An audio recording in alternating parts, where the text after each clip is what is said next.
Phones on. On. Everyone can be. Microphone on.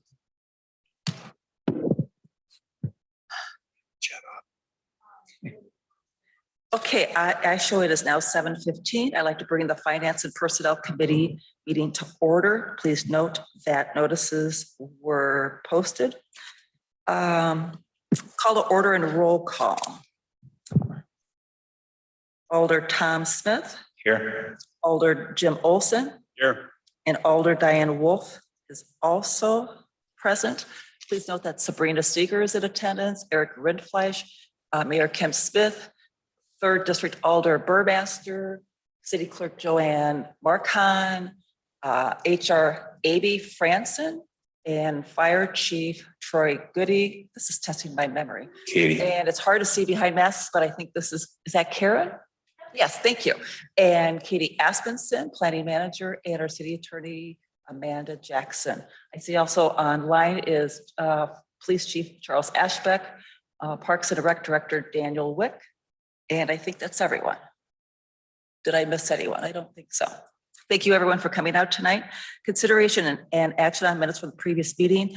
Amanda, can I assume that we are only looking at approving October's meeting minutes and not F&P 2 because they have not come out yet. So we will have to approve F&P 2 at December cycle. Perfect, thank you. So I will entertain a motion for approval of October's meeting minutes. I'll make a motion that we approve the October minutes. Yeah. Second. So motion by Alder Smith, second by Alder Olson to approve the October 2021 regular Finance and Personnel Committee agenda or committee meeting minutes. Discussion. Hearing none, all those in favor of said motion say aye. Aye. Those opposed, motion carries unanimously. Item 3, public input limited to 3 minutes per individual. If there is anyone in the audience who would like to give public input at this time, they may do so. Please state your first and last name and your home address, and you have 3 minutes. First call. Second call. Third and final call. I will close the public input portion of the agenda and move on. Consideration and public possible action on the following items. 4A, finance, September 2021 Omni Center financials. Sabrina. Yeah, you moved. I'm like, wait a minute. Sorry. This is Thank you. So your attachment F4 is the Omni Center financials. First starts with the balance sheet with the first 2 pages, and then behind that is the income statement through the period ending September 30th of 2021. As you can see, when it comes to our revenues, we are at 45% of our budgeted revenues. And when it comes to expenses, percent remaining is 38.41% of our expenses remaining. That is on page 4 of 5 for anyone who is looking for that. So anything that stands out, or Dan Wick, if there's anything that you would want to add? Hearing none, I think we're good. Any questions of F&P members? I'll entertain a motion to accept and place on file. I'll make that motion to accept and file the 2021 September Omni Center financials. Second. Motion by Alder Smith, second by Alder Olson to accept and place on file the September 2021 Omni Center financials. Discussion. Hearing none, all those in favor of said motion say aye. Aye. Aye. Those opposed, motion carries unanimously. Item 5 under finance, September 2021 general fund financials. All right, so next in your packet on page 9 is the balance sheet for the general fund. That carries on for a couple of pages.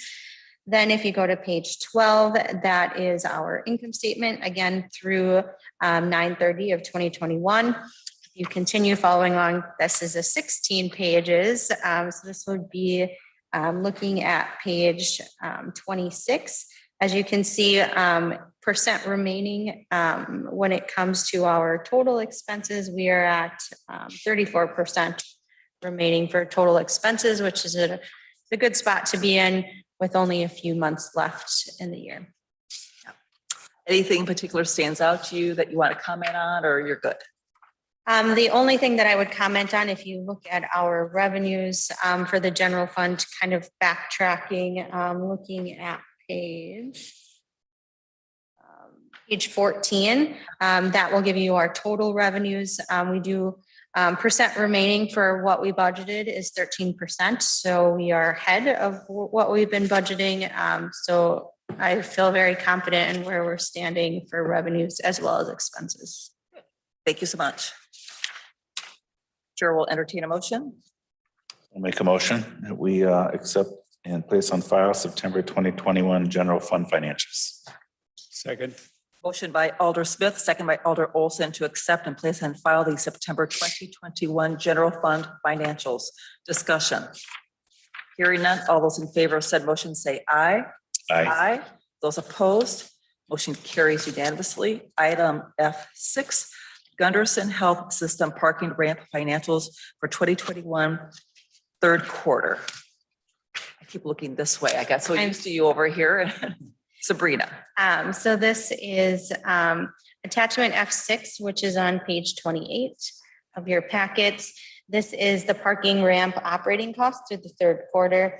This is something that we have an agreement with them and we pay them quarterly. And this is just showing their operating cost. And you can see their revenue being our payment that comes in every quarter, as well as Stony Creek pays a portion. Thank you. Chair will entertain a motion. I'll make a motion that we accept and place on file the Gunderson Health System parking ramp financials for 2021 third quarter.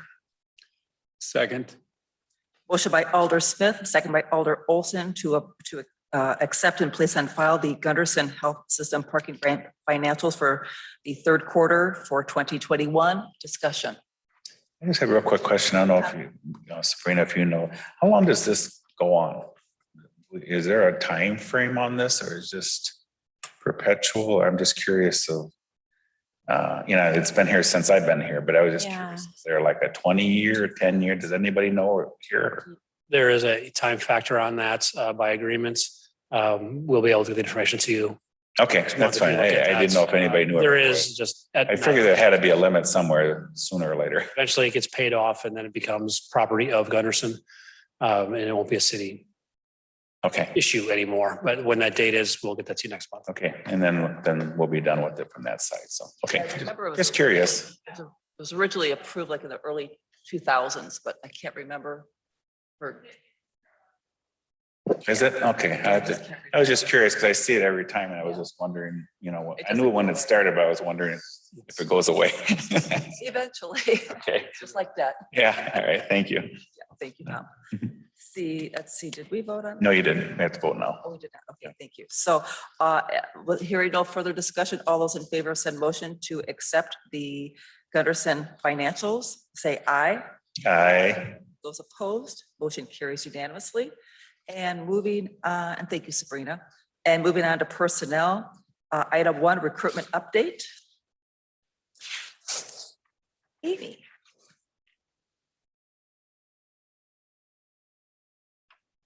We didn't have anything in our packet. Did anyone else have? Okay. No. I know you handed me one at our pre-meeting last week, but yeah, there wasn't anything in our packet today. I do apologize for that. I do have one. I can send that out to you. Yeah, that's fine. It's nice to Apologize see for a that. very shorter list. We had 2 hires for the month of October. So we had Aaron Duffer and Jack Hubbard, who firefighter, and then also our associate planner, who started earlier in October. In terms of our other recruitment, we are searching for an administrative assistant / paralegal for the moment. We are taking applications for another couple of weeks, and then we'll start that selection process and screening process. Also with our police officer vacancy, we do have interviews coming up scheduled for later this month. So we will be starting that process as well. Wonderful. Thank you so much. Any questions of Amy? No. Thank you, Amy. Very much appreciated. Thank you for you and your staff's work on that. Item 2 under personnel policy updates. Before we get to this, I just want to just go on record. Policy updates, a number of these items, all of these affect our employees. It is council's purview to approve policies. I believe these proposals are coming from staff and or administration for a myriad of reasons. And I look forward to hearing the input tonight, why these various ones are, the reasonings behind them and all that. And thank you again, Amy, for your input to give me some background on a number of these things earlier today. I think some of these can be very delicate subjects to talk about. And I think some of these will be more important to some employees or departments than others. I personally would entertain and encourage everyone this evening to have open, honest, but respectful conversations about this evening. And any staff that is in attendance or online, I would welcome them to give input if anyone has additional input to represent your department. What are your needs? What are your thoughts? How does it affect you adversely or positively? Because we're here to listen and try to figure out what is going to be best for the city. So having said that, I'll move on to item 2, policy updates. Very first one is 1.10, introductory work period policy. So will it be Amy or Amanda or a combination, or? I think it's going to be a combination. And so if I can just introduce kind of the project as a whole really quickly before we dive in. And so one of the things that is, I think, long been on the list of administration is a comprehensive policy update. And so this is kind of the start of a greater project. And so we can't do all of the policies, unfortunately, at once. We just don't have the manpower and the staff to do that. And so this is kind of foreshadowing of what's to come, that you're probably going to see a handful of policies each month moving forward through the next year as we try to get these updated. In some cases, they're bundled together because of how they're interconnected and how one relates to the other. So sometimes changing one policy carries through and has immediate impacts on other policies. And so in some cases that kind of dictates how we address this. But the introductory work period policy was particularly relevant right now just because the city has had a couple reorganizations where we did internal promotions, we did internal hires, we did external hires. And so one of the feedback that we have gotten from our supervisors and department heads is that having to evaluate employees using our existing yearly evaluation process is very cumbersome. And so we wanted to make it easier for employees to be evaluated and to have kind of a smooth transition. And so the introductory work period addresses those issues. There also were some inconsistencies in past practice as well as the policy. For instance, the policy technically says that an employee may not take any vacation during their 6 months trial period. I'm not aware that that's been followed in at least the last decade.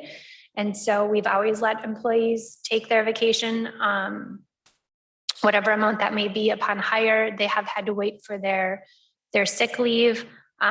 That's something that's a philosophy that with COVID has kind of been changing. We want to encourage employees if they are sick to stay home. And so putting a barrier between them using earned sick time doesn't seem to benefit the staff and the employers. We want to encourage people if you're ill and if you have sick time, use it. What often happens is they either come to work sick or they're using unused sick leave. And so either way, they're either working sick or they're not working. And so if they have sick time, we don't necessarily find a value in it, them taking unpaid time off. And so that was probably the biggest change in this policy. And I'll let Amy jump in if she's got anything else.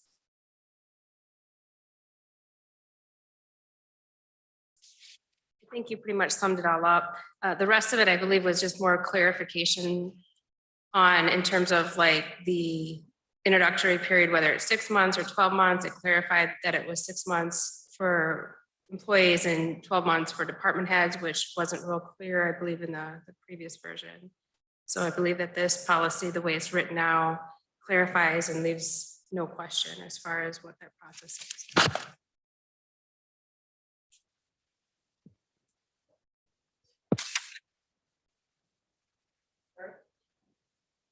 One of the key areas for me is something that Amanda briefly touched on in the beginning, but it's the very first sentence there, is that we are also considering, promoted or competitively transferred positions also to be in a probationary time frame, which we didn't really have language in the past for.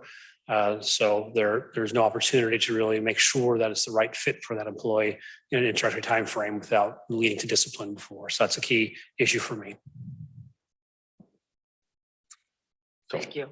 And I know when I talked with Amy earlier, that, the question about the introductory trial period may be extended for up to 1/2 the original introductory period by the employee's supervisor. And the reasoning behind that, I can certainly understand if you have an employee that's maybe just right on the cusp, but maybe they need a little bit more mentoring or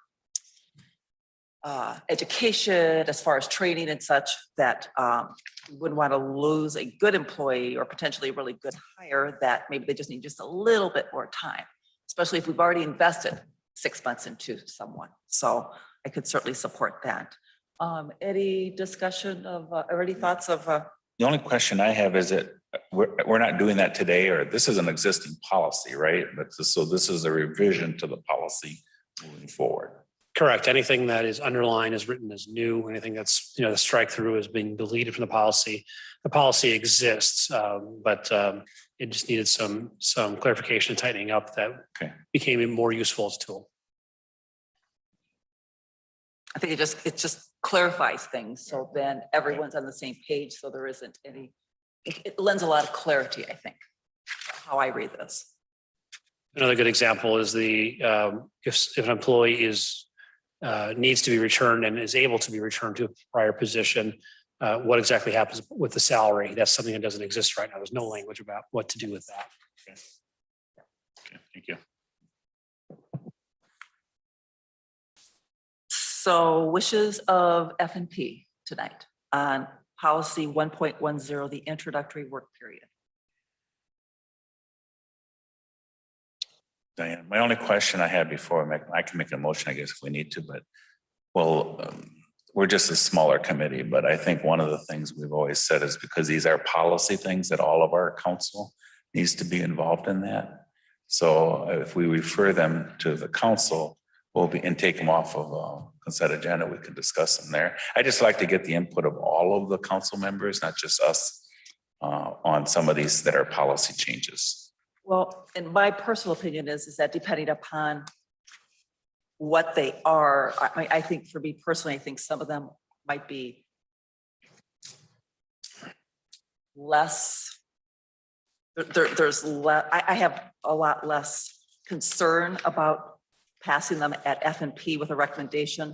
I mean, all of these policies, we could recommend that we could say we want them all on non-consent next week. There's a few that I'd like maybe we'll pull off as we need to. Right. But yeah, I'm fine with this one. I was just kind of looking at the general thing before I make. I think we could all go. I think we're all in agreement, Jim. I'm sure you would agree with us also. All of these policies this evening, all of these we would ask that they be put on the non-consent agenda for next week. Right, Jim? Yes. So you want a motion on each one of these then, so one at a time? Yes. Okay, so I'll make the motion that the policy 1-10 introductory work period policy, that we approve that to move on to council for review. That work? Second. Motion by Alder Smith, second by Alder Olson to approve. You did say approve, right? Yes. To approve policy number 1.10, the introductory work period policy, and move it on to council to next week. Discussion. Hearing none, all those in favor of said motion say aye. Aye. Those opposed, motion carries unanimously. Item 2, the next one is 1.11 position classification policy. So this one is really just entirely cleanup and kind of gets into probably the biggest item is differentiating between regular part-time and that hourly part-time. And so we use a lot of kind of overlapping terminology, and we want to have a consistent set of terms that we use throughout our policies. So really understanding what regular full-time is, regular part-time, that hourly part-time are people that work on a part-time basis with an irregular schedule. So we have a couple of those in finance, for example, that come in as needed, help for tax season, things like that, but they're not on a regular schedule. But we do consider regular part-time people, even if they are not eligible for benefits, to still be regular part-time if they work on a consistent schedule. So we have a couple of those positions as well. Police would be one. Our janitorial staff would be one.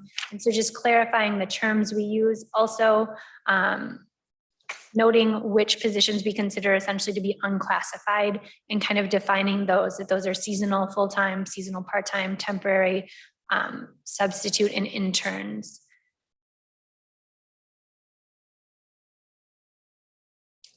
Did anyone on F&P want any clarification on number 4, part-time firefighters? Or are you good with that? I'm good on, Okay. okay, yeah. You good, Jim? Yeah, Even a 111, very straightforward. okay. And I appreciate the laid out clarification of what they all are. It helps looking back on the budget to understand as they come through. It's like, oh, this is the definition. So it really helps to have the definitions. Well, I will entertain a motion. I'll make the motion that we approve a 1.11 position classification policy and move it to council for next week's review. Second, Motion by Alder Smith, second by Alder Olson to approve policy number 1.11, position classification policy, and move it on to council's agenda next week. Discussion. Alder Burmaster. I just had one question on this for clarification, where you have that additional verbiage in the part-time firefighters, would that not apply to any other part-time position also? With that hire date? And the reason we had that before is because if they were hired previous to that date, we would have to pay retirement on that. So it caused a benefit to have to be paid. So are we just not restricting that anymore with the knowledge that we know we have to pay that retirement if it goes over those hours if they were a previous hire? So, and this speaks to the Wisconsin retirement system. So when they meet that certain threshold, we are required to enroll them, and they pay half, we pay half. And so that still exists as far as doing prior service checks on any individuals that we know are regular part-time employees. It's very difficult right now because we have probably 300 to 350 employees, and they're all classified as seasonals when that probably isn't correct. And so we're in the process with department heads and determining the actual classification of those employees. So we'll be taking a look and doing prior service checks on those employees that would be considered regular part-time to make sure that they are underneath that threshold, or if they are over that threshold, that we get them enrolled and follow that process per as we're governed by ETF. Okay, thank you. Thank you. Good question. Any other discussion at this time? Hearing none, all those in favor of said motion, say aye. Aye. Aye. Those opposed, motion carries unanimously. Moving on to 7.04, jury duty and civil leave policy. All right, so this again is really just kind of a cleanup of the jury duty policy, also expanding it to include civil leave, which was something discussed under a whole separate policy, but not under jury duty. And so we kind of included that here as well. Just talking about the types of leave that would be covered for civil service. So if you serve on a jury, or if you were subpoenaed as part of your job, to give a deposition or to appear in court, that would be covered as well. And then to really clean up the procedure with which you notify your supervisor, what you have to provide the city as far as any reimbursement. You also have to turn over any jury or witness fee, making sure you're logging those in the time clock system appropriately. And then we did just add in a note about voting.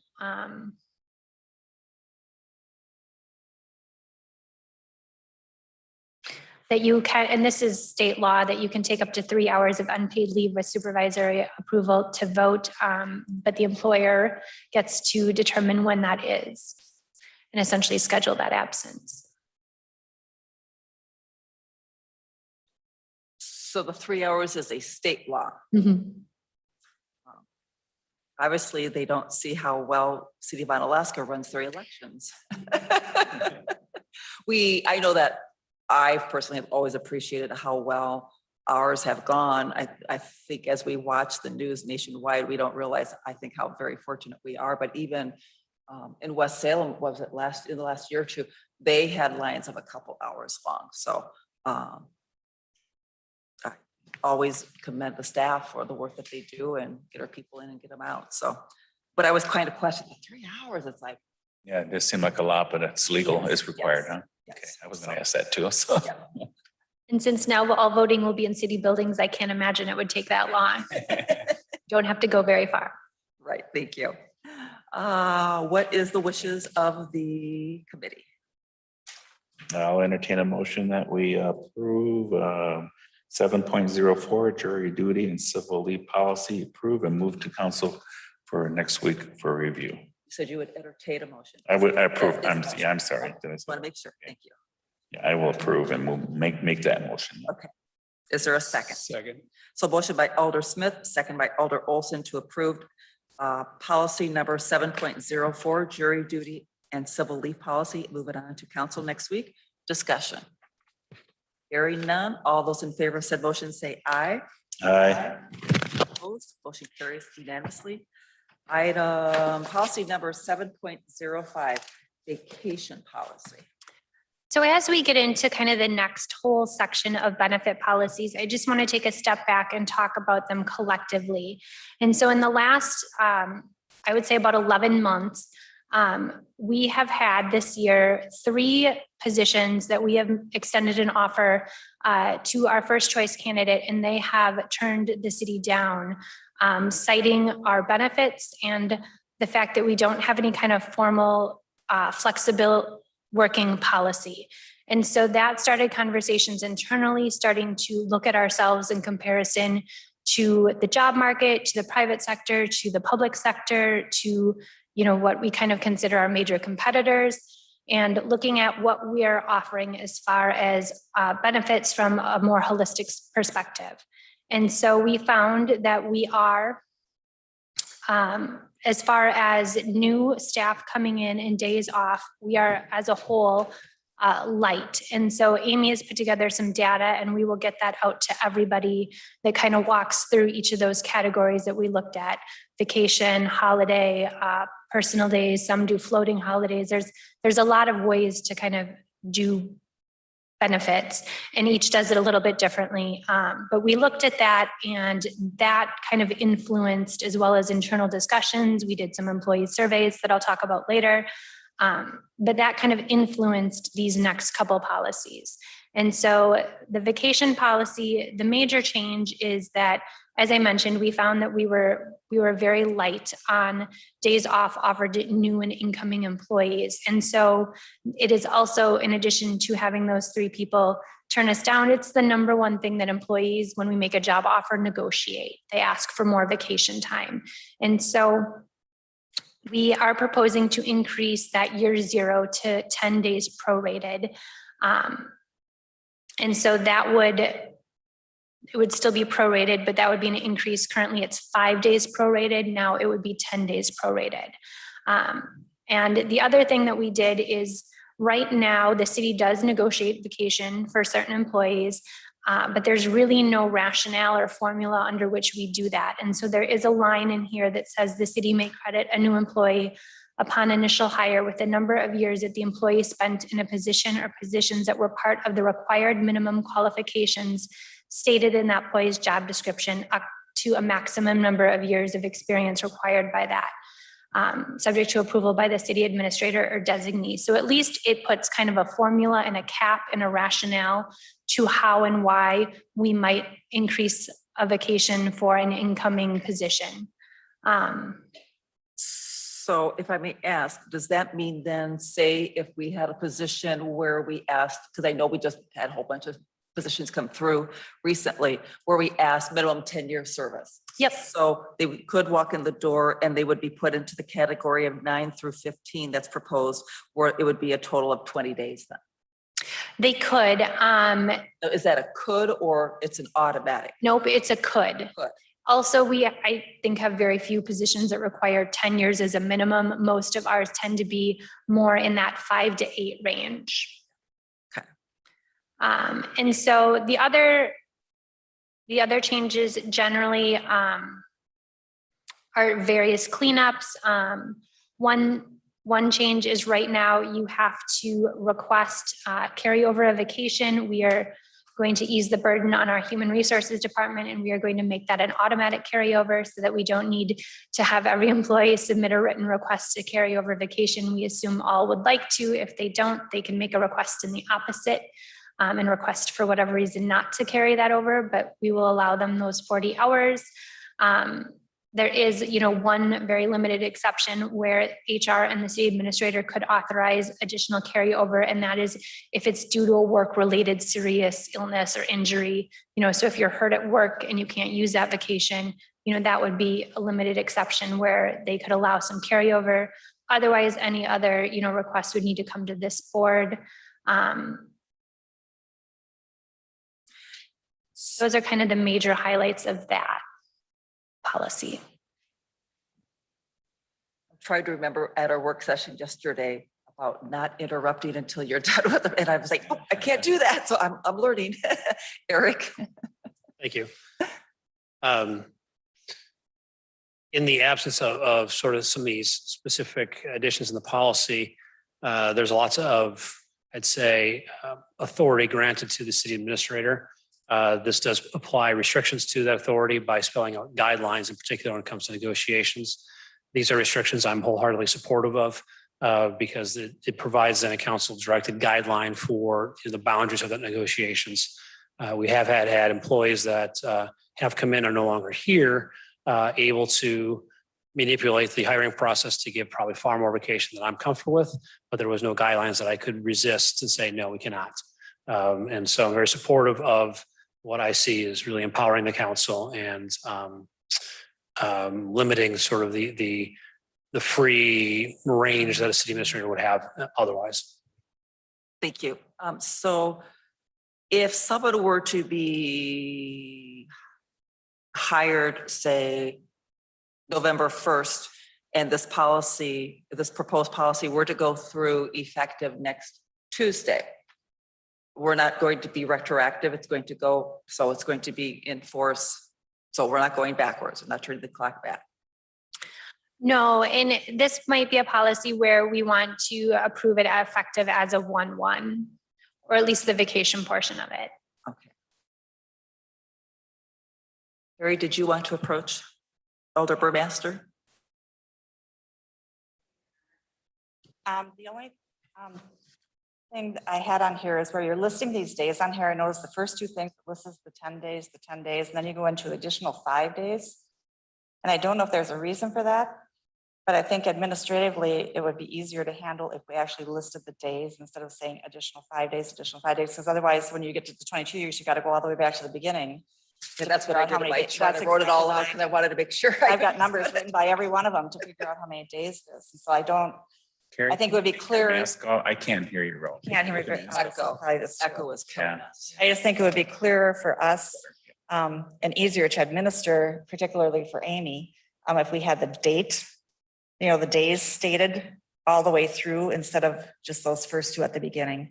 Yeah, even if it, and to piggyback on that too, thank you, Carrie Burmester, even like if it says an additional 5 days and then it's parentheses, total 15 or something. I mean, I see it both ways. Yeah, so there's a reference. And then the other question I have is when we're talking about that flexibility to hire somebody, like, let's say we had somebody, we want to start them with those 15 days of vacation. I know we've had this in the past, but what's very confusing, what's hard to administer is how is it handled from that date forward? And I think that needs to be spelled out clearly when that happens, because do they jump to that next one the next year, or do they have to stay at that level until they hit that many years? So it becomes kind of a nightmare managing that for personnel. I said that isn't laid out clearly. Thank you. Eric? We'd like to thank Carrie for bringing that to our attention. As she asked her first question about an additional 5 days, it was based on my input that made sense at the time. That said, no, we changed it from the number of days to an additional 5 days. But quite frankly, I could not recall why that made sense. However, the second part of the question is exactly why that made sense. It does speak to then somebody coming in with a modified amount of vacation. It is then the anniversary dates of the time that they're here, they grant the additional 5 days. And that clarifies, I think, somewhere where we stand, where if someone comes in at the point of, the 5 years of experience, and therefore they're getting the 15 days. This does spell out that their employment has to be here for 8 years before they grant an additional 5 days to whatever they accrued. So it is confusing, but I think we can put that in parentheses. But that was the attempt to kind of clarify when does somebody then advance that date. If someone is granted that 15 days vacation based on that experience, at what point do they get the additional 5 days? It is after 8 years. That's our standard practice right now, but not everyone is subject to that. There are some inconsistencies around. So if there's a different way of writing that, I'm comfortable with that, but that's exactly what Alder Burmaster was speaking to. Our attempt to show when do you actually get an additional 5 more days is after 8 years of employment here. Thank you.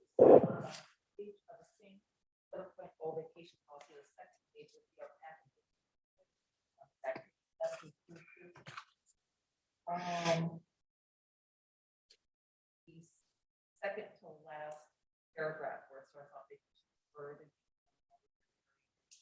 What's about the limited exception to vacation or carry over policy under approval of the human resources?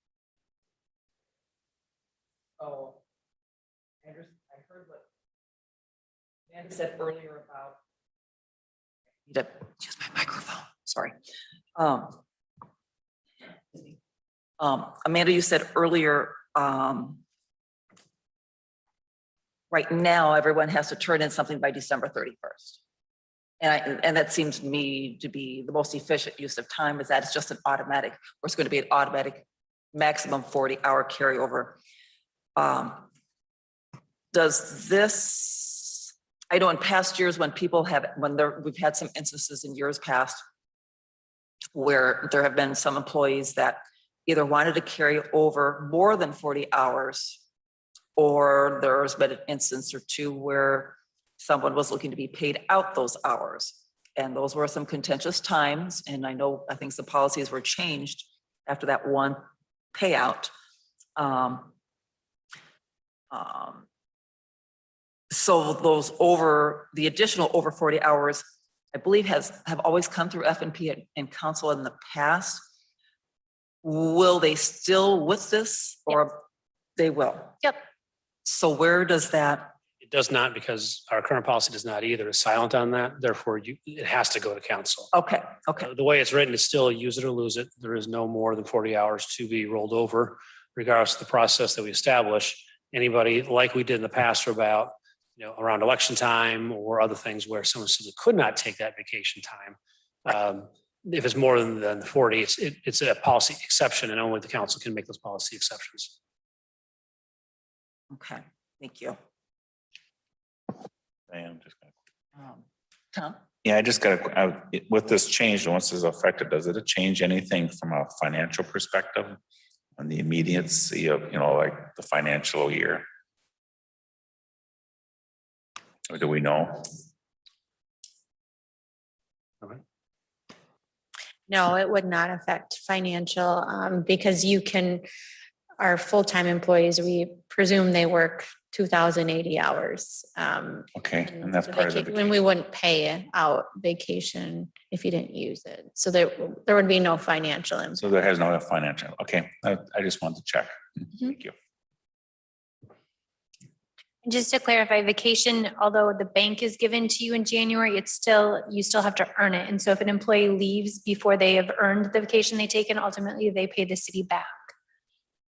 And have we ever had a situation where possibly the amount that they needed to pay back was higher than their paycheck? I'm sure that happens. Yes, and they would have to write us a check. And have we ever had a problem getting the check? I don't believe so.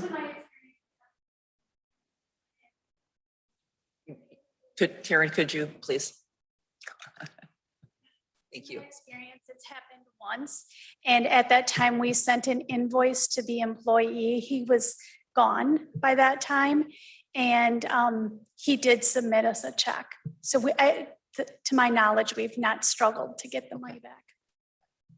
Thank you. That was Karen. Thank you, Karen.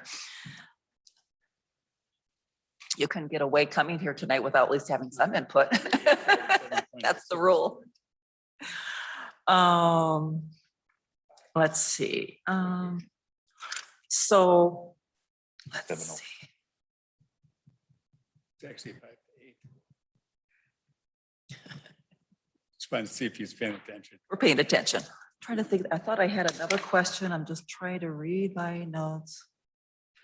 So you are looking at, if we approve this evening, this part of the motion would be that this would go into effect 1/1/21. See, I'm paying attention, writing notes.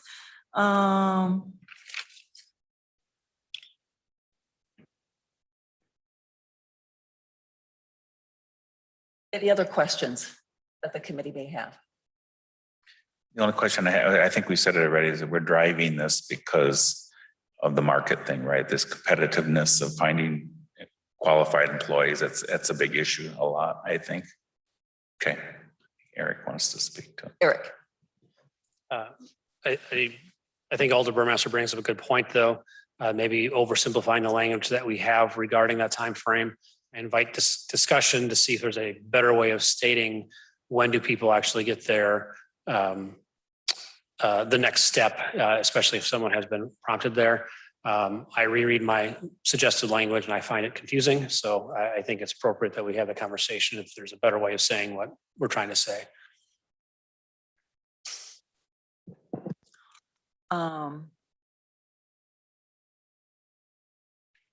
There's something else. I just can't remember what it was.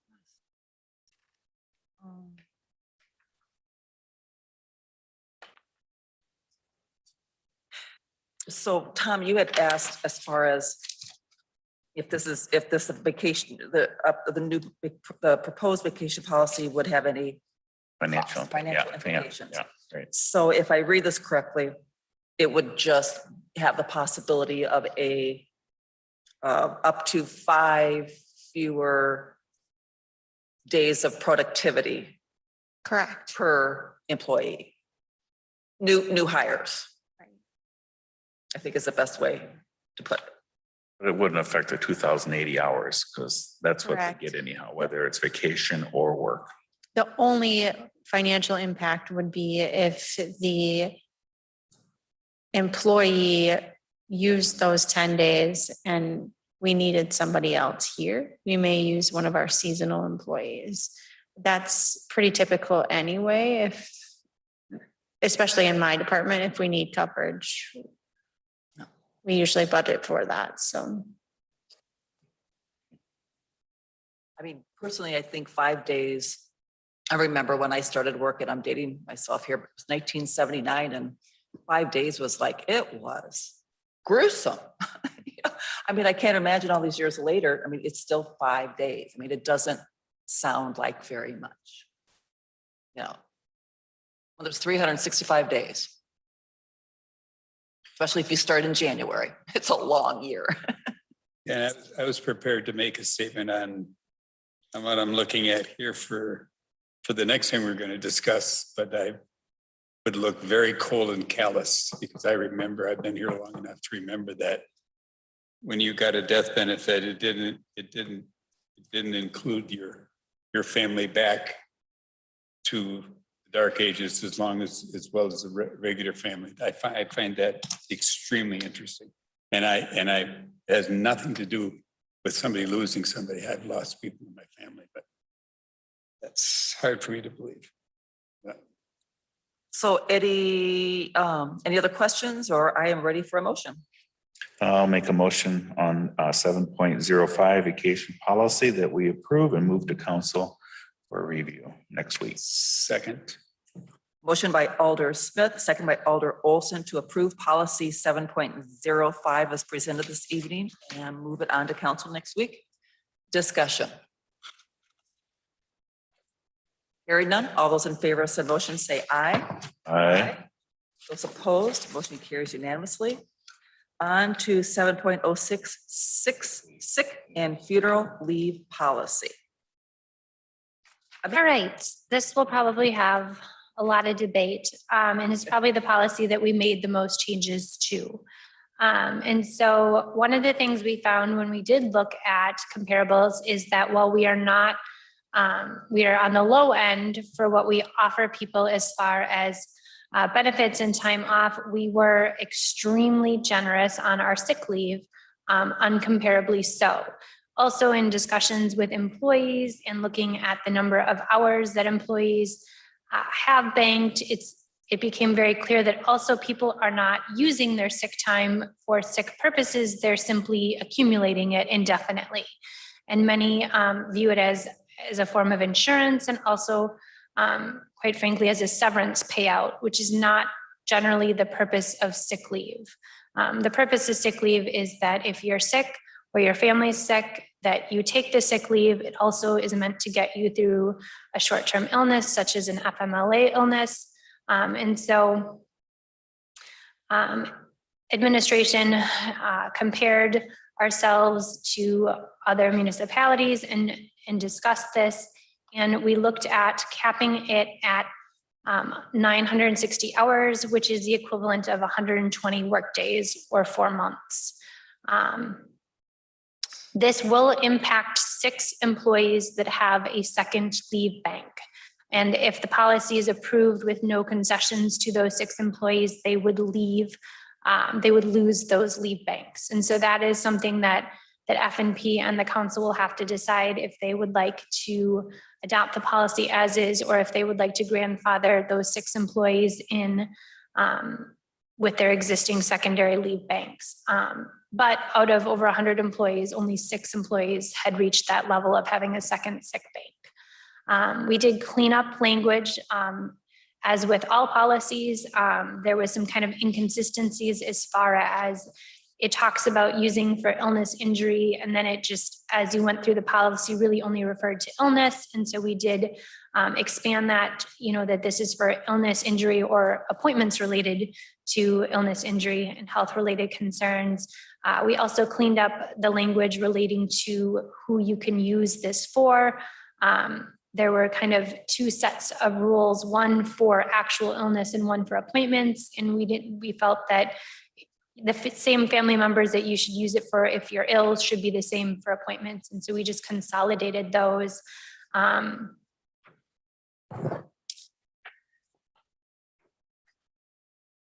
Clarifying, again, going back to those employee classifications, at what level regular part-time employees would receive a pro rata amount of this benefit, notification, the procedures through which employees report their sick leave, documentation. One of the things that we did change is that in the past, you had to be gone for 3 consecutive days in order for the city to ask for a doctor's note.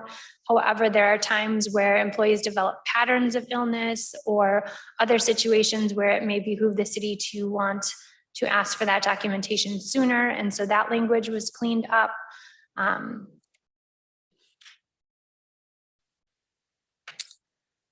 And then value at separation. So currently the city's policy is that if you are eligible for retirement at the time of your separation, the city will pay out 1/2 of your sick leave as a severance and will pay the other 50% out for basically your insurance benefit to keep you insured moving forward. And that causes administratively a lot of work for our finance department. It can extend that benefit out where we're paying individuals out for up to 3 years after they've left the city, and it just creates kind of a lot of work internally.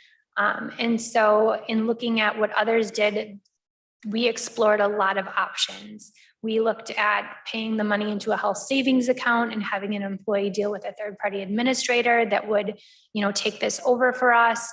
We didn't like that option because oftentimes then you get hit with a lot of fees. So every time you would have a transaction, you would get a charge, and there'd be a charge for them to administer your health savings account. And so we didn't necessarily like that. Ultimately, at the end of the day, we felt if we were going to pay the money out, then we should just pay the money out. And we changed it so that the entire amount of sick leave up to the 960 would then just be paid out to eligible employees at separation. That money would be taxable because you are getting it in a lump sum, but then it would be the employees' money to do what they want with without concern over following IRS regulations related to using it for health or insurance. One of the things that was changed was that in the event of a death of an employee, the payment may be made to the surviving spouse, or if no surviving spouse, payment shall be made to the employee's estate. That was a benefit that not many employers provide. And ultimately, we decided to remove as well. We have never had that situation occur here to any of our knowledge. Do you want to take these separately? Do you want to talk about sick leave and then move on to funeral and bereavement? Or do you want me to kind of keep going through the policy and then talk about it as a whole? Go on. Okay. So funeral leave, we cleaned up the immediate family definition to be just a little bit more up to date with the times and with comparable policies. We also added in there that you can take funeral leave, even though it's called funeral leave, to grieve. What we found with COVID is not everybody immediately has a funeral service or a memorial service. And so your loss is not any less simply because you don't have a funeral. And so we want you to be able to have that time to process that loss and to take that leave. And so we did clarify that. There also have been some kind of, internal procedures that weren't necessarily in the policy. And so clarifying that, if you don't have that leave available to you, you can take a day of sick. Also, an employee can augment their funeral leave for an immediate family member and use 2 days of their sick leave to take, essentially a week off for the death of an immediate family member.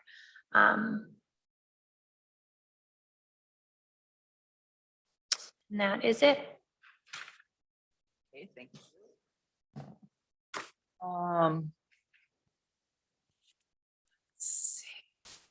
So one of my first questions was, how does that affect people currently? And you did answer that there are 6 employees that do have a second bank, and that we'd want to give consideration. We would have to decide eventually whether or not we would grandfather those 6 in. I'm going to assume that they are longtime employees. Correct. In order to have that, you have to be here. Because I kind of did the number crunching at home going, oh yeah, you only earn so much a year. It's like, yeah, it's got to take that.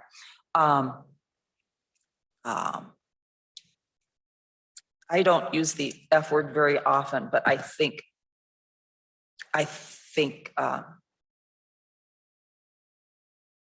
we need to be, well, in this instance, I do use it often. I think we need to be fair.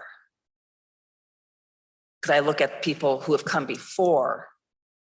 I mean, I'm certainly open to discussion, but just my first initial reaction is, as people have been here for a number of years, they've kind of planned, kind of like if Social Security just all of a sudden ended, it's going to be cut way back. There's a whole generation of people who have kind of made plans. So I would certainly like us to have serious discussion about what that would mean for 6 employees who to date have honestly earned it as everyone else has. As someone who's always been primarily private industry. I'm not a big fan of all this vacation and the banking to get paid out, so I've never been pro it.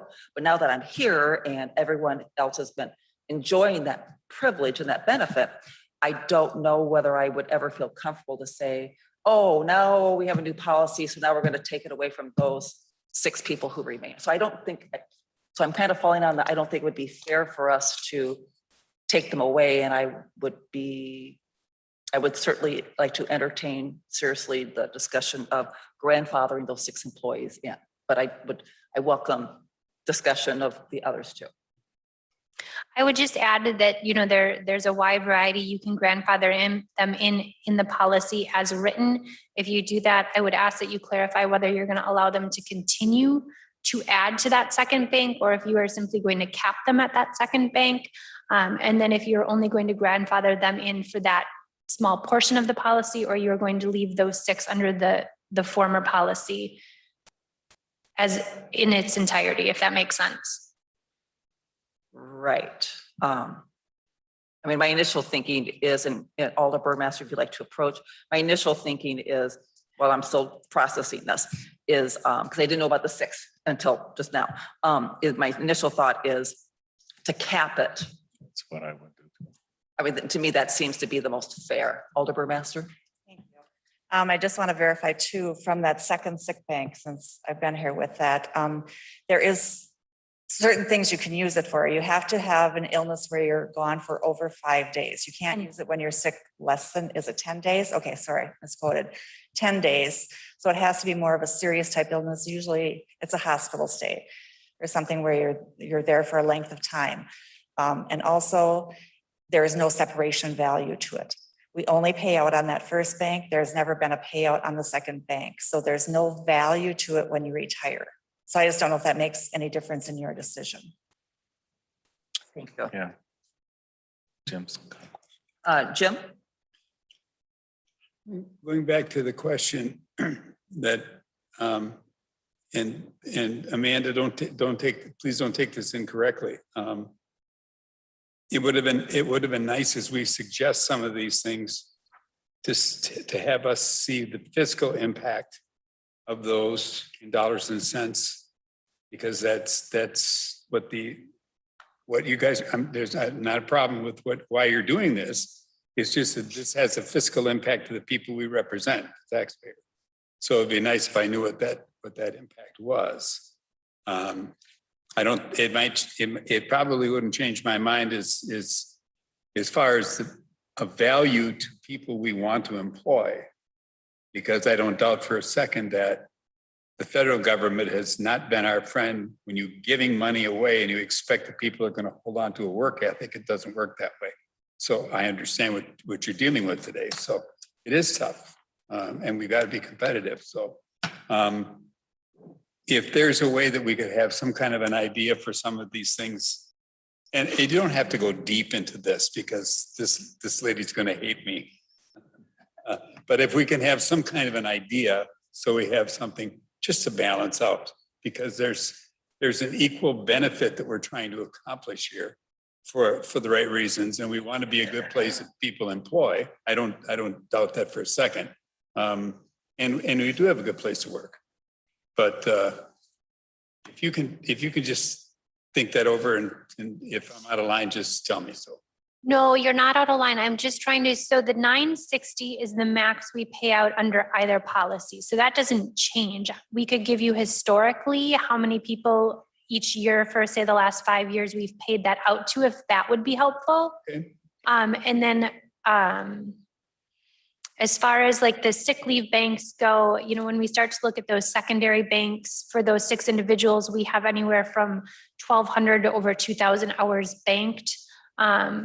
But again, as Carrie mentioned, you know, those do have a limited use to them and we don't pay those out. So what often happens is the individual retires and they just disappear because they're not paid out. So I don't know that there would be fiscal information related to that, but I could get you the information of how many hours people have if that would be helpful. Yeah, and I think it's reasonable to say that if we're not looking at a lot of difference, there really isn't worth the time for you to look that stuff up. I'm not saying that we have to be that critical about something because the emphasis behind why we're doing this is a positive thing to have employees who stay here because we're competitive. So I guess I'll leave that up to you guys to think about. So Thank you, Jim. thank you. Eric or Sabrina? In this particular policy and only this policy, I can answer that question and confirm what Amanda said. There is no financial impact on this one. In terms of what the 960 being proposed to pay out, that's current already. We're following that. Okay. And the banks that currently get paid out, unless they're using that for the 10, up to 10 days for service, there's no value. They don't get paid out when they retire. Anything above that right now. And we're proposing not having that second bank and being capped at the 960. So in effect, from present practice to proposal, there's $0 impact on this policy. There may be other policies going forward, and we'll answer those as we move forward. Great. Thank you. Sabrina? I would agree with what Eric said. The only thing that I would add to that is that where we're currently standing, if someone were to get injured and had a 2,000-hour bank and their second bank and also their first bank, they could be gone for a year. And that would have a financial impact the way we are currently operating. Thank you. So let me circle back because I may be confused. So if someone could tell me again, the second bank, I think I'm confused, so bear with me. So the second bank, which is anything over 960, correct? Yeah. What can they currently use that for? So they could use it for any 10-day illness or greater. So it could be a hospital stay. I mean, quite honestly, it could be a COVID quarantine. It could be a surgery. It could be anything where you are going to be out for 10 days or longer. Part of the problem, though, is where I go back to kind of referencing the insurance policy is that there seems to be this idea that if somebody were injured with a major injury that required them to be out for a year, that they would be paid for an entire year and the city would just hold their job for them. And that runs in amok with FMLA. We don't have to hold somebody's job for an entire year. Quite frankly, we can't hold somebody's job and pay them out for an entire year. And so it does, unfortunately have an impact administratively on the city, both from a financial cost and also a productivity cost. Thank you. And I apologize. I got the first 960 and the proposed change about the remaining 50% and how I got that confused. So I much better understand that now. Thank you. There's just been a lot to take in. Okay, I get it now. So,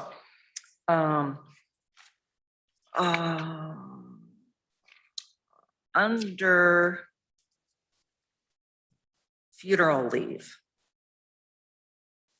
on our packet, page 38, when reading a list of immediate family, one thing that I noticed, I didn't see daughter-in-law or son-in-law. And when I see at the top of the next page, there was allowance for a spouse of child, but it's been crossed out. So I didn't know whether or not whether we purposely left that off, or was that just an inadvertent one and we want to put it back in?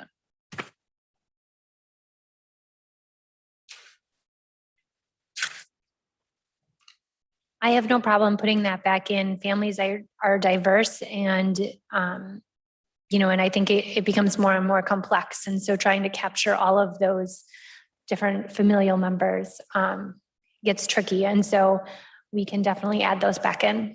I would recommend that we add back in the daughter-in-law or son-in-law. That's a key one. Yeah.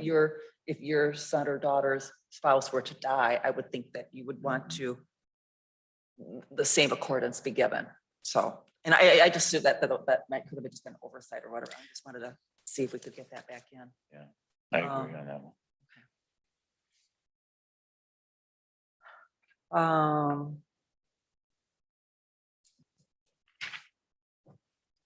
So we have a couple options as I see it, or as I hear it. We could accept as is or we could accept as is with to grandfather six current employees in regarding the second bank. Or do nothing. So Chair will entertain a motion.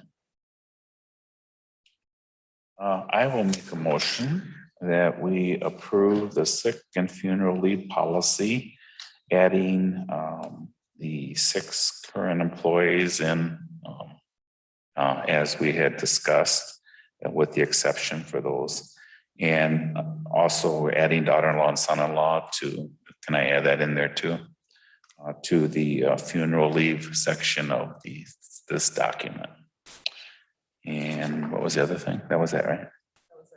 Yeah. Amanda? Just for clarification, would you be capping them at their current secondary bank? Yes, yeah, I'm sorry. That's the other part. I knew there was something else. Yeah, and capping those current 6 employees at their current bank.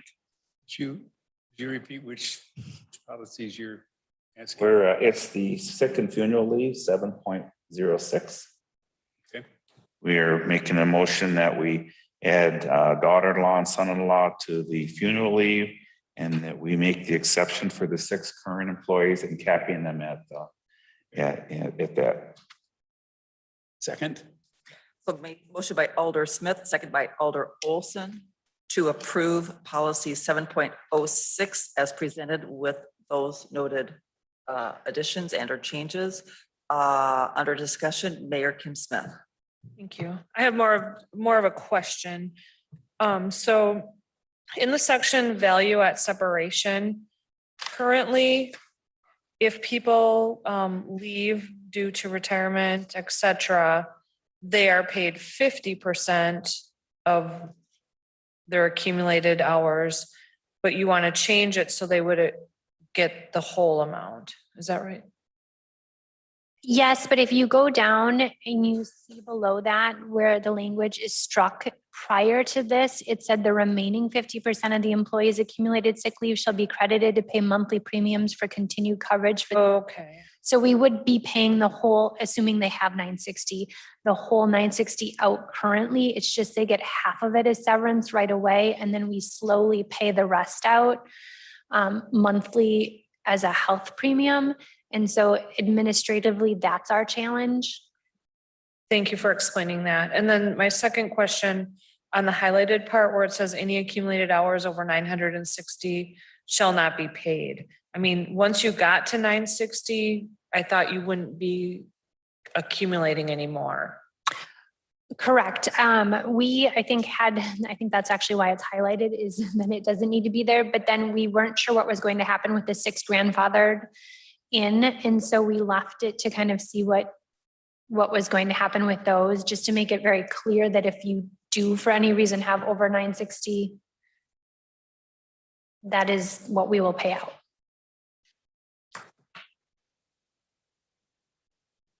Thank you, Mayor. Any further discussion? Hearing none, all those in favor of said motion say aye. Aye. Aye. Those opposed, motion carries unanimously. Policy number 7.07, holidays and personal days. So this one goes back a little bit to that discussion I started before vacation, where we looked at our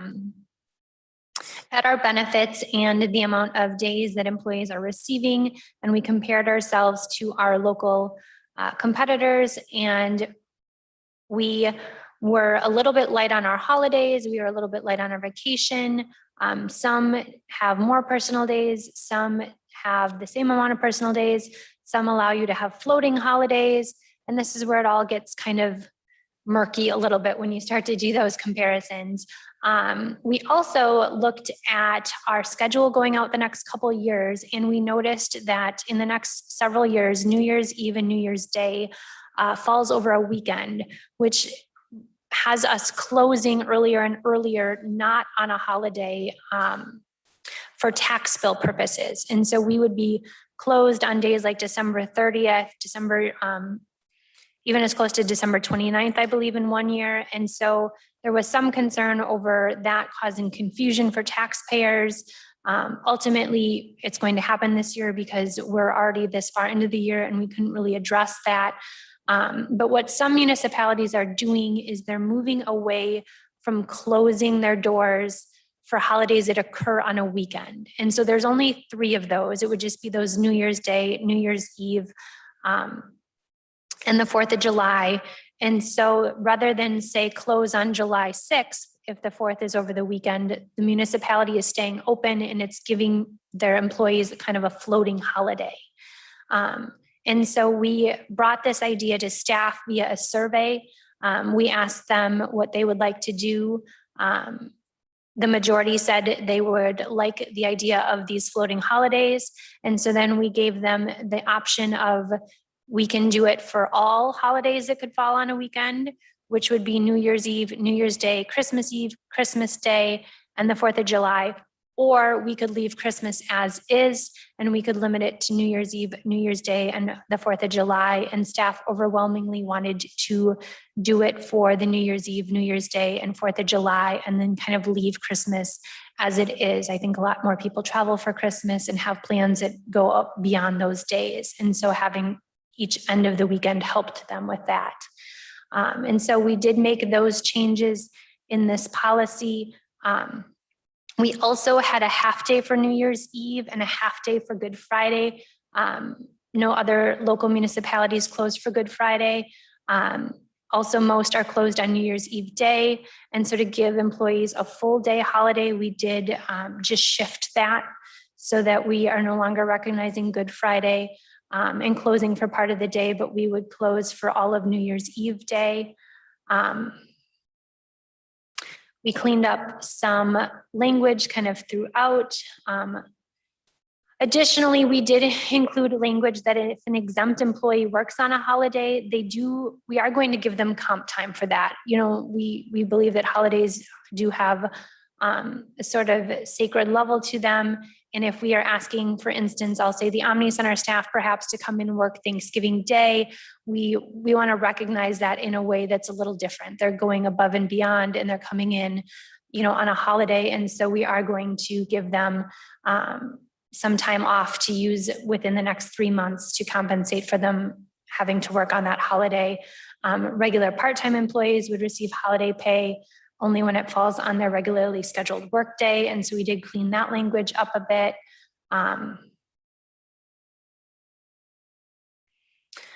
Just kind of some clarification with respect to with Christmas Eve and Christmas Day, if they fall on a Sunday, Monday, we do not follow the Friday. Monday, we close for Monday and Tuesday, and that actually is already on our schedule. And so that's just, you know, clarifying practice in our policy. There's that language related to Independence Day, New Year's Eve, and New Year's Day in there. And when they fall on a Saturday or Sunday, then we are going to remain open and we will give employees a floating holiday. So for instance, in 2022, employees will receive 1 floating holiday if this passes. We did increase personal days to 4 paid personal days per year. 2 accrued January 1st and 2 accrued July 1st. And that really goes back to that discussion of becoming more competitive in our recruiting and more comparable. And we did look at, like I said, there's a lot of different ways, and Amy can maybe jump in here too.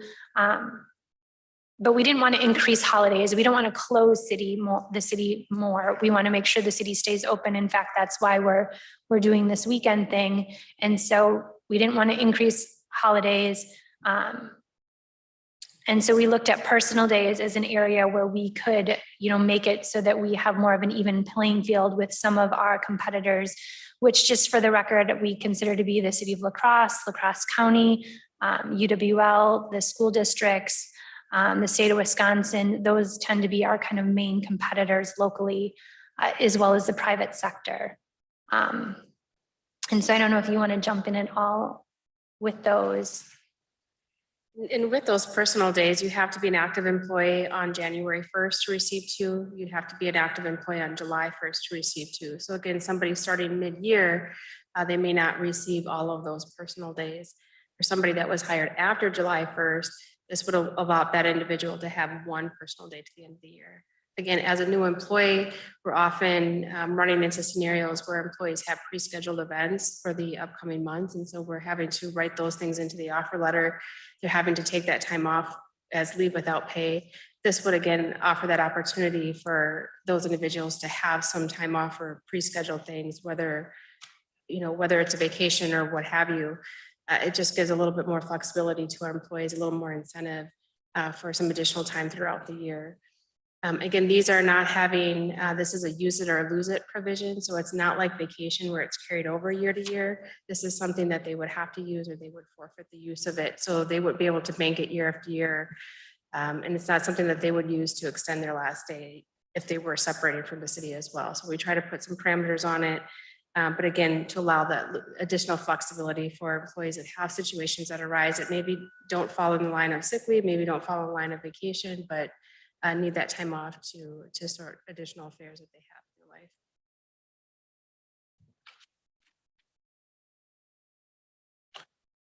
I have a question. Alder Smith?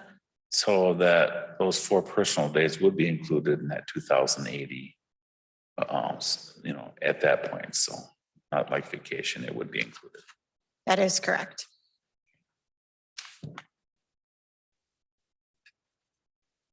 So Amanda, you talked about on page 40 of the packet, the paragraph, if an employee works on a holiday, you talked about if an exempt employee, meaning a salary employee works on a holiday, they'd receive compensatory time off. So I would assume 1 for 1. It wouldn't be like overtime. It would be, so if they work 4th of July, then they would get 1 other day off. Yes. Commensurate with equal hours. Yes. Okay, thank you.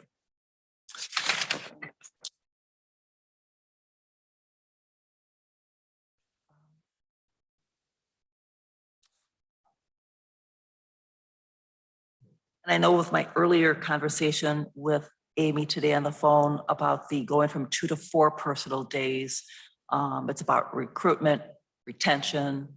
I think if there's anything that I continue to hear in the news and read about the last year plus is about, it appears that more people are valuing time off than actual salary. But having said that, we just did a pay study where we increased salary. So it's kind of a balancing act. So, Amy did provide me right like at 5 o'clock. I did want to start passing this out right at the meeting because it's a table. There's a lot to absorb. So she will provide this information. It compares City of Onalaska, the state of Wisconsin, Trumpeldor County, City of La Crosse, La Crosse County, La Crosse School District, and UWL for vacation, time off, personal days. So if we can have that in our packet for Tuesday for the discussion, so then you'll have time to digest that to come to. This is going to be controversial. You're sure that we want to compare it with La Crosse? Yes. Jeez. Because they think they have a lot of money It's just one of them. until they come to talk to They're us. just one of They're just one. half a dozen. And the other thing, I get people to smile. It's just using common sense. That's all. They've been our big brother for years. If I had a big brother like that, he'd never come to my house again. That's why they aren't coming now. This will make the news in the morning and I don't care. Truth is a terrible thing to absorb. I'm sorry. You're good. I owe you an apology for butting in on you. I'm sorry. Oh, you're good. You're good. But no, but we will all, like I said, plus I made it really small so it fell fit on the page. So I brought my own rule about, 6 point font. So I like some of the thoughts, when you're trying to think about something that an employee would benefit from. You tie that to a holiday that makes perfect sense to me. If you're doing that, because that's when they want to spend time with their kids. So, yeah. I think it's Good becoming idea. more and more of a tool now for recruiting people. I mean, it's hard to find people, so this is another way to get people here to consider, so. well, and I appreciate staff, doing kind of an internal poll with existing staff to talk about, still to try to satisfy the needs of the community. How can we provide the service? What days should we be open? What makes sense? And to look to kind of do a poll and what are other abutting municipalities doing? And, we're like the last ones that close at noon on Good Friday. So it's kind of like, I think we need to we need to keep current with the times of what everyone else is doing. Not to say that we have to do exactly what everyone else is doing, but I think we need to stay current with the times at the same time. So. And I'd assume this would be effective 1/1. I mean, if we proved it, it would move to 4/1, start in the calendar year. Yeah. Yeah, I would ask that that would be included in the motion. Did we do that right with that previous one a few times ago? That would be effect. I can't remember if we did. That was part I of the. think so. If not, we'll think make it sure that. was. Yeah, we should. I've been thinking about that ever since, and I can't remember. It was part of the motion. So this is one, if we could, I would. Well, I'll let you go ahead and make the motion. Want to do it, Jim, or you want me to? You're doing. Okay, you can if you want. No? Okay, I'll make a motion that we approve and move to council 7.07 holiday and personal day policy effective 1/1/22. Second.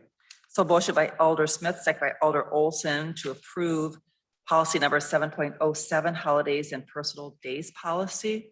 And part of that motion and second, I'm assuming the intention would be it would be effective 1/1. January 1st, 2022. Yep. Correct? Correct. So we have the motion and the second to agree with that. Any further discussion? Hearing none, all those in favor of said motion say aye. Aye. Those opposed, motion carries unanimously. Policy number 7.09, layoff and furlough policy.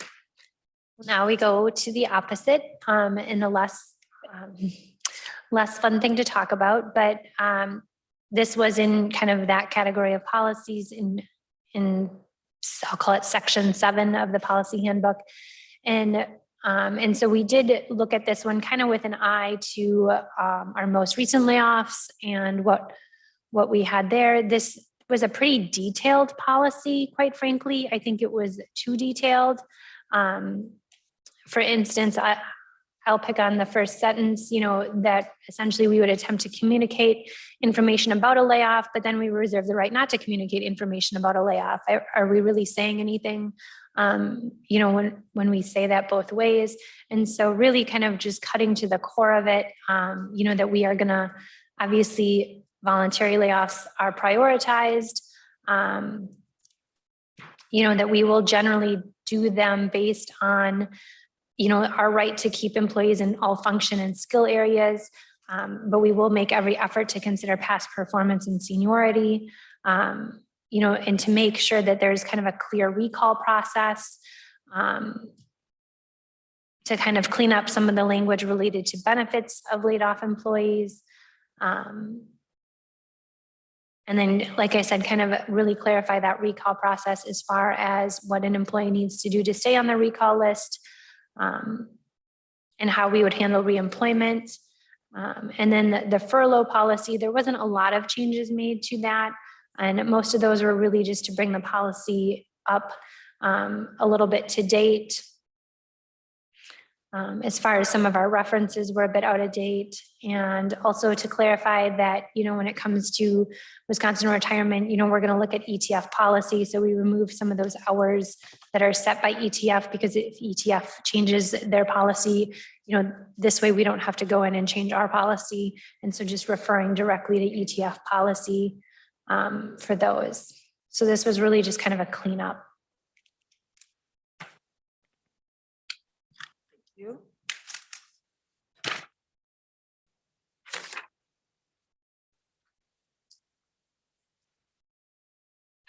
I don't have any questions. Looks much more, For Jen. I say it looks much more streamlined now, probably a little easier to follow moving forward. Yeah, I don't have any. When you okay? I'll entertain a motion. I'll make a motion that we approve and move on to council 7.09 layoff and furlough policy. Second. Motion by Alder Smith, second by Alder Olson to approve policy number 7.09.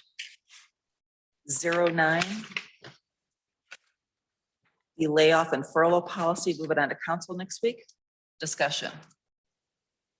Hearing none. That would be effective 1/1/22. And this will be effective 1/1/20. I add that to it, yeah. This one could be effective immediately. Oh, this one would be, Yeah. okay, yeah, okay, it's not a big deal, okay. Got it. Any further discussion? Hearing none, all those in favor of said motion say aye. Aye. Those opposed, motion carries unanimously. And item policy number 7.10, alternate work arrangement policy. I invite, All right, so this policy covers kind of a lot of things and goes back to, again, one of the things that we heard from people in recruiting over the last several months is the question is, well, do you ever allow for remote work? You know, do you have flex time? How are you handling, how are you handling remote work? And we haven't really been able to give anybody a good answer because we don't have a formal policy, even though we do some of these things practically right now. It's hard to explain that to somebody, and for somebody, that's looking at leaving their job and coming somewhere, they want a little bit more assurance that exists. And so, this is one of those cases where COVID-19 really did change the workplace. And so people want more flexibility in where they work and how they work. And while not appropriate for all jobs, there are jobs out there that do allow for that. And so one of the things that we looked at was how do we put a policy in place, to capture that and to formalize it in some way that's flexible, but also, make sure that we're being fair and uniform and we're ensuring that the city's productivity, continues to be what it should and that we're serving our citizens in the best way possible. And so we put this policy together in kind of an attempt to capture all of that. We looked at what our neighbors do, what municipalities across the state are doing, and we kind of took what we liked from all of those different places and what we thought would work for the city of Onalaska, and we put it in a very comprehensive policy. And so this is kind of meant to capture 3 different things. Flexible scheduling, which would be occasionally flexing your schedule with the approval of a supervisor and according to operational needs of that department. The most basic example of this would be an hourly employee sometimes might have an appointment and they may need to leave 30 minutes early for that appointment. And so perhaps they take a short lunch and they leave early and they attend that appointment. That would be one very core kind of basic example of flexible scheduling. Remote work, which is where an employee is allowed to work at home, on the road, or in a satellite location. We talk about that as being informal and both formal, and I'll get to that in a minute. And then non-standard work schedules is where an employee or even an entire department have a different work schedule. And so this kind of puts together criteria that each department and supervisor can consider when looking at all of these options and, what the needs of the department are, what the needs of the city are. And it kind of puts the onus on each department to determine, what meets their needs and what works for them. So flexible scheduling, again, is to be used infrequently and in response to specific scheduling needs. That type of scheduling is temporary and doesn't change an employee's regular work schedule. It cannot be approved if it results in unauthorized overtime or compensation above the regular hours scheduled, and it cannot create a non-standard work schedule. So again, these are just short-term, day-to-day flexing of one's schedule on an occasional basis, to meet the needs of the department and the employee.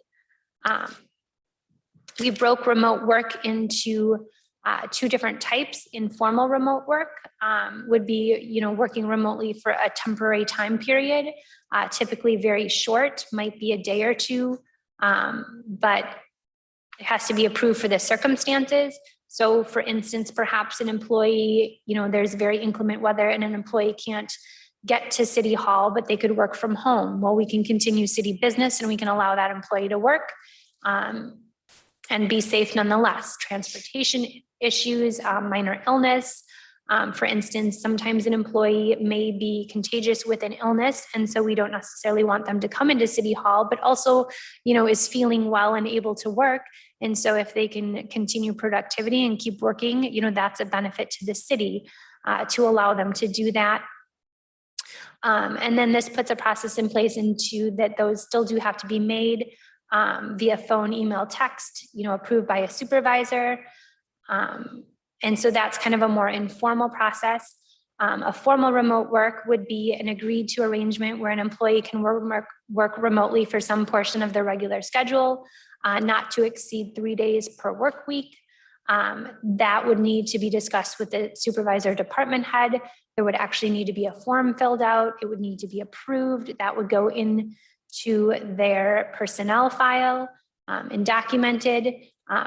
And then there are a variety of kind of considerations or requirements for remote work. Obviously, then we want to make sure they have proper equipment, that they have an appropriate work condition, that they are not distracted, that they have an environment that they can work for that purpose, that they have an appropriate internet connection, that they're utilizing appropriate security measures and protecting city information, that they have a safe place at their remote location that they can work, and that, the hours and days of the work are something that is agreeable to the city and their department, that we are complying with the appropriate FLSA regulations, that they still need to use IT assistance, and that may require them to come into City Hall. And essentially that if this doesn't work out for the city, that we can stop this at any time. And so there's a formal process to submit those requests, and the policy outlines that.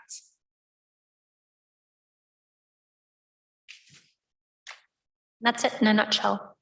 Kind of a long nutshell, sorry.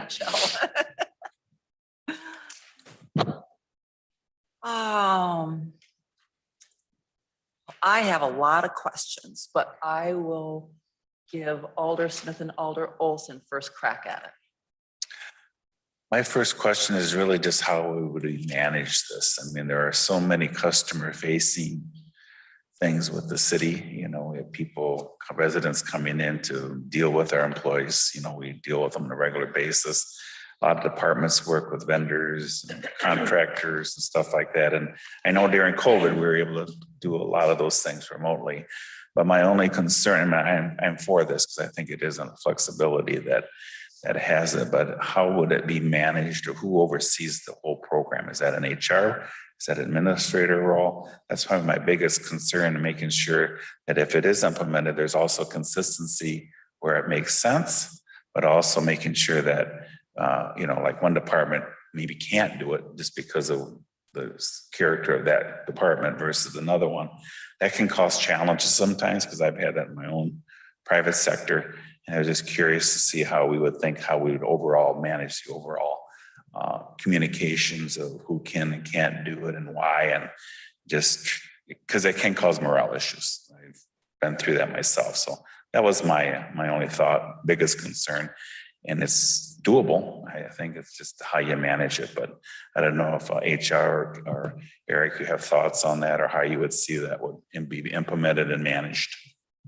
Let's build it up from document on up. First of all, the document is clear that the operations of the city is primacy, that the operations of the city comes first, that no flexible arrangement can have a negative consequence to the services that the public expects us to provide. So it's understood from the employee on up that first and foremost, services has to occur. Working our way up, then as supervisors have to keep that in mind, that has to be in part. Great thing about being a supervisor is that the performance of their section is judged on, as part of their performance review. So if it's not working, there's, complaints or concerns from the public about the services not being provided, that then rises to department heads as well. My expectation of department heads is that the services, once again, are provided to the public, and I will hold them responsible to make sure those services are provided to the public. And then above me is you. And if you're not hearing that it's, something is working, certainly it's the expectation of every one of those levels, from the council on down to the supervisor and the employee providing the service. If it's not working, as the document says, it'll end immediately, because that has to happen. So, I mean, it is our responsibility. That's part of our expectations of having a motivated and qualified supervisor, managers, and department heads that you do manage this appropriately. You would manage anything else. You manage your budget, you manage anything else. There are, in particular departments, things that are flexed right now with alternative schedules or flexed. Public Works is one right now when it comes to alternative schedules. So we're already doing this to a large degree in many departments as well. Morale is certainly one thing. I looked around yesterday as I talked to this morning. It's been a long day around the department heads. And this speaks to a lot of what we were saying earlier about it. It's a competitive workforce, so we need to retain the best people we can. But as I looked around, there's probably not one department head there that has either one currently being recruited, has been recently recruited, or could easily click on a link and apply for a job somewhere else right now. I mean, this is an incredible marketplace right now for us, and we have some great staff, and I'm going to do whatever I can to retain the staff that we have at all levels of the organization. I don't think that's a threat from anybody. No one's told me that they're looking at going right now. But I mean, that's a consideration that we have to look. This comes up frequently, and at this point in time, we have no document I can point to. Yeah. We operate in a vacuum, and much as I said earlier on, in the absence of a policy allowing or disallowing it, certain decisions have been made. But this is one too where the empowerment of the administrator is removed to the council by passing a policy, and it's one that I'm wholly supportive of, is to have something that we can fall back on and point to people as they're either current employees or recruits to say, here's our policy. Council has approved this one. These are the guidelines. You must apply by these guidelines, but we do have something on the books. I think actually it's a good example. Katie's going to kill me if I do this, but Katie kind of provided an example to us about how a very small department would operate when we are public facing and only have limited staff. I don't know if you're comfortable to kind of walk through what your expectations are for your department.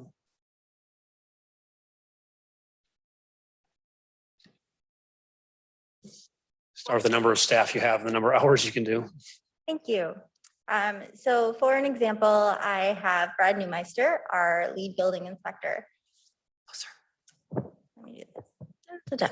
An example would be Brad Newmeister, our lead building inspector.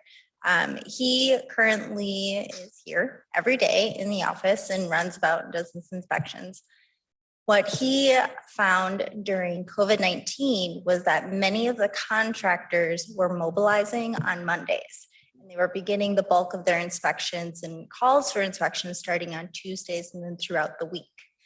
They were spending that first day not necessarily calling for inspections, and it was his lightest day that he found throughout his term. So what he ended up doing on Mondays when he was working remotely was his paperwork catch-up day. All of the documentation, all of the filing, he would enter his notes, he would enter his pictures, and it was a day for him to be in the office, so to say, and provide all of that catch up and work. And we were able to completely be caught up on almost 3 years worth of backlog and data that we had. So that was a benefit that COVID gave to us in terms of being able to not be distracted, sit at home. The phone is on at all times because I will always call Brad a million times to ask questions, but that was our ability of what he was able to produce. And that's something that as a supervisor, I'm able to document. I can see which permits on our database that he's been in. I can see how much work he's producing when he's at home. Another example with Lisa Schmidt, our planning inspection clerk. We have had all of our paper documents for decades for all of our permits, and we have found that scanning all of that information in is a really great process. We're able to answer people's questions that have historical, when was my building built? Do you have my original plans? Do I have any open permits? What permits have ever been pulled on my property? Great questions for people when they're purchasing new homes. So a project that she has been diligently working on is scanning every single permit that the city has ever issued that we have hard paper copies for. So a project that she's been working on for the last year and a half. An example of how I could envision this policy is more on an informal work basis, where if I had a project that I want her to finish this project by the end of the year so she can move on to a new scanning project because we have lots of paper upstairs that we're trying to get rid of. So an example would be, I want you to spend 4 hours, 1 day a week to do nothing but scan. I know she has a scanner that works, she has a computer that works, and she can produce that paper, produce those scans. So then I can also see, because it would link up directly to our server, how many scans she did that day. Did she get a whole box of paper done? Did she do 2 boxes of paper? And that would be something that she could work on a weekly basis until that project is done. It also would eliminate the phone calls. In the same token, we have many backups, as Eric mentioned, in our system, where if Lisa's gone, she can work on the soft phone. Brad is there to answer questions. I'm there to answer questions. We've done so much cross training in the planning and engineering departments where we all have the foundational information. So if one of us is out, we can at least get that customer moving forward. So those are 2 examples of how, if this policy were moved forward, how I would envision the potential within my department. Just to follow up, those are done while the office hours are open during City Hall, open hours, correct? Correct. Yes. And there's no question technology has made a big difference too now, not just COVID, but being having technology available anywhere. It's got to make a big difference. So, okay, that's a good example. Thank you. And I've seen Lisa's, I've seen the boxes and I've seen her scanning. And those all the boxes are time. disappearing. They are disappearing. I mean, one day there's, and then it's like, wow, she's made, and it's a process. Yeah. Those would just be different examples of how. Yes, yes. I think Moments it's good to have a policy. There's no question. I think we need a policy for sure. I'm more just concerned of the perception from the outside. And that's what I point out with those days at least are, could be doing those projects, even in the small department, that the insurance is that someone is there to make sure that the office is open during the day. As long as you got the coverage and people feel that everybody's responsive, I think that's the real key. Yep. So obviously, if Brad were to do it on a Monday, Lisa would not use a Monday to do her work. It would be any other day of the week, or if someone else were to do that, we would make sure there would be coverage every day. So there would be at least someone that could answer a question if the public did come in. It's a coverage issue too. So I think that's the key. So. And I think too, and this is not regarding your department, but just I think overall City Hall is that so many of our departments, many of them are very small.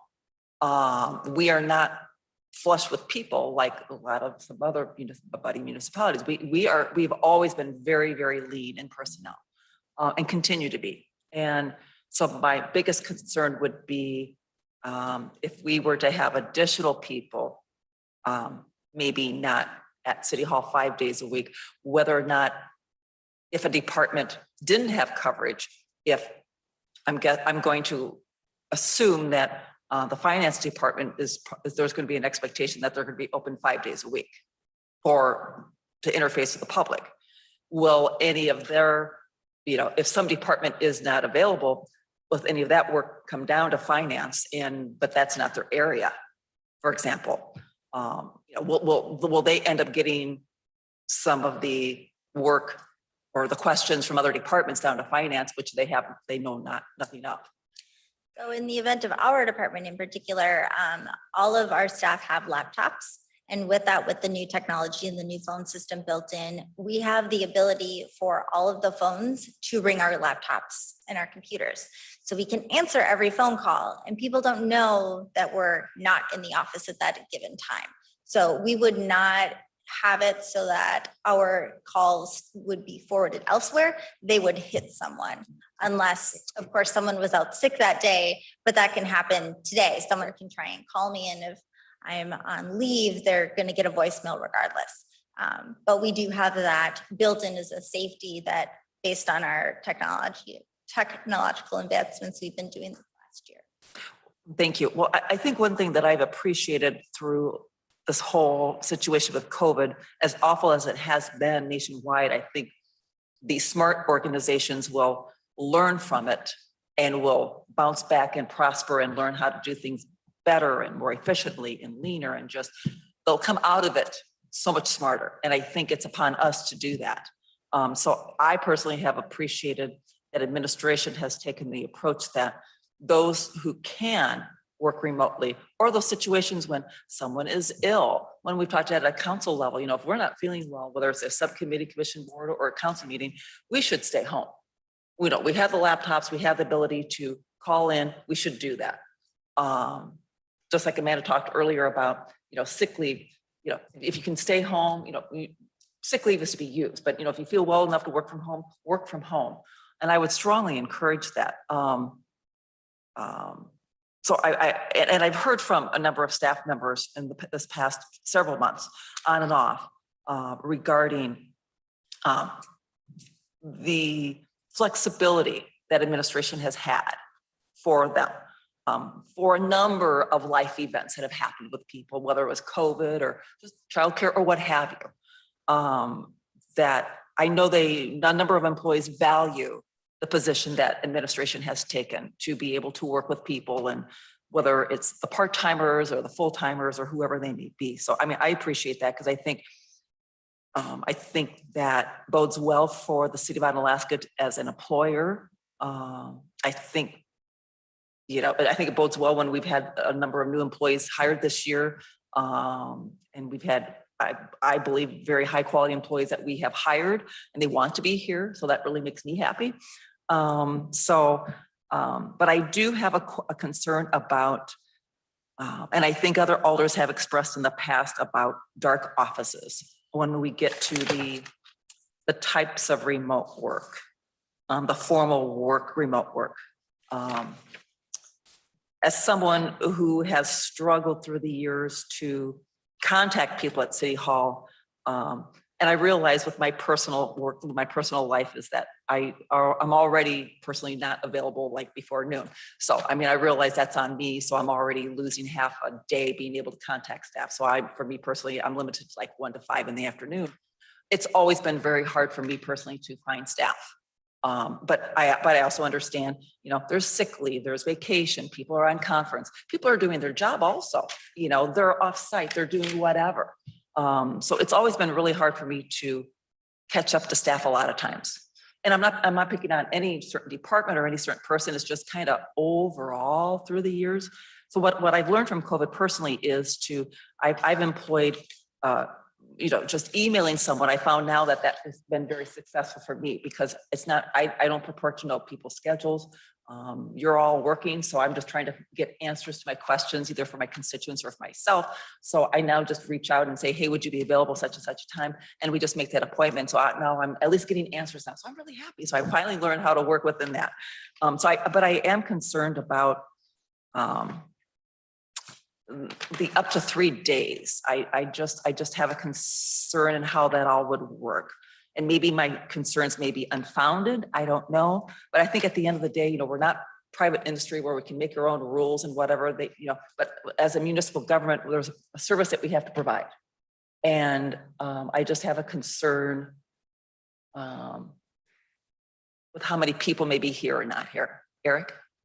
I think the up to 3 days on a formal, up to 3 days per week on a formal remote work would be incredibly rare. I can't think of a position that would need to be out 3 solid days here working remotely. Quite frankly, I ask that we have a number there, be 3 or some other date, up to that we can include if such a position does come into play. The example I can give, it's not a current something we do, but in McFarland, where they did run a ambulance service, so we had lots of medical records that we had to go through. We had a medical transcriptionist that were completely offsite. There was no reason that person had to sit in an office or build a cubicle or have a phone when they completely worked offsite at that point in time. Again, not positions such as that we don't have, but there's not one that I anticipate seeing right now. But if that position does exist, that it's 3 full days that we don't need to see the person here and still provide the level of service. I think that speaks to the kind of position that they can provide their work from home 3 days a week and not impact the service provided. That's a rare position.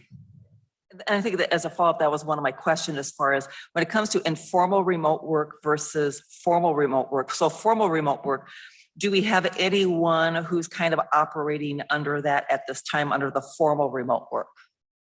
I'm not asking for names. I'm looking for, I think, a number. of people. No one under formal work, because we don't have the policy under formal work. We do have people that are scheduling ER 80 time and, scheduling ER leave time so that they're not here during a certain time frame. More the informal. Okay. More in the informal right now, but yeah, I mean, using time away and taking time.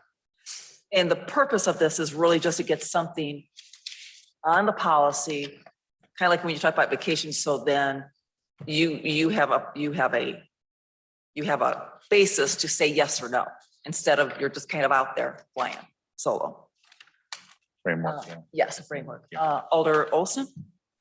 Well, after listening to the positive part of this, in order for this to be as successful as you would like it to be, is you have to ignore the fact that people have feelings about different things. Because my experience in that is that you're going to have people that come in here at 4:50 in the morning to plow snow, November and December, and the other people never have to leave their house.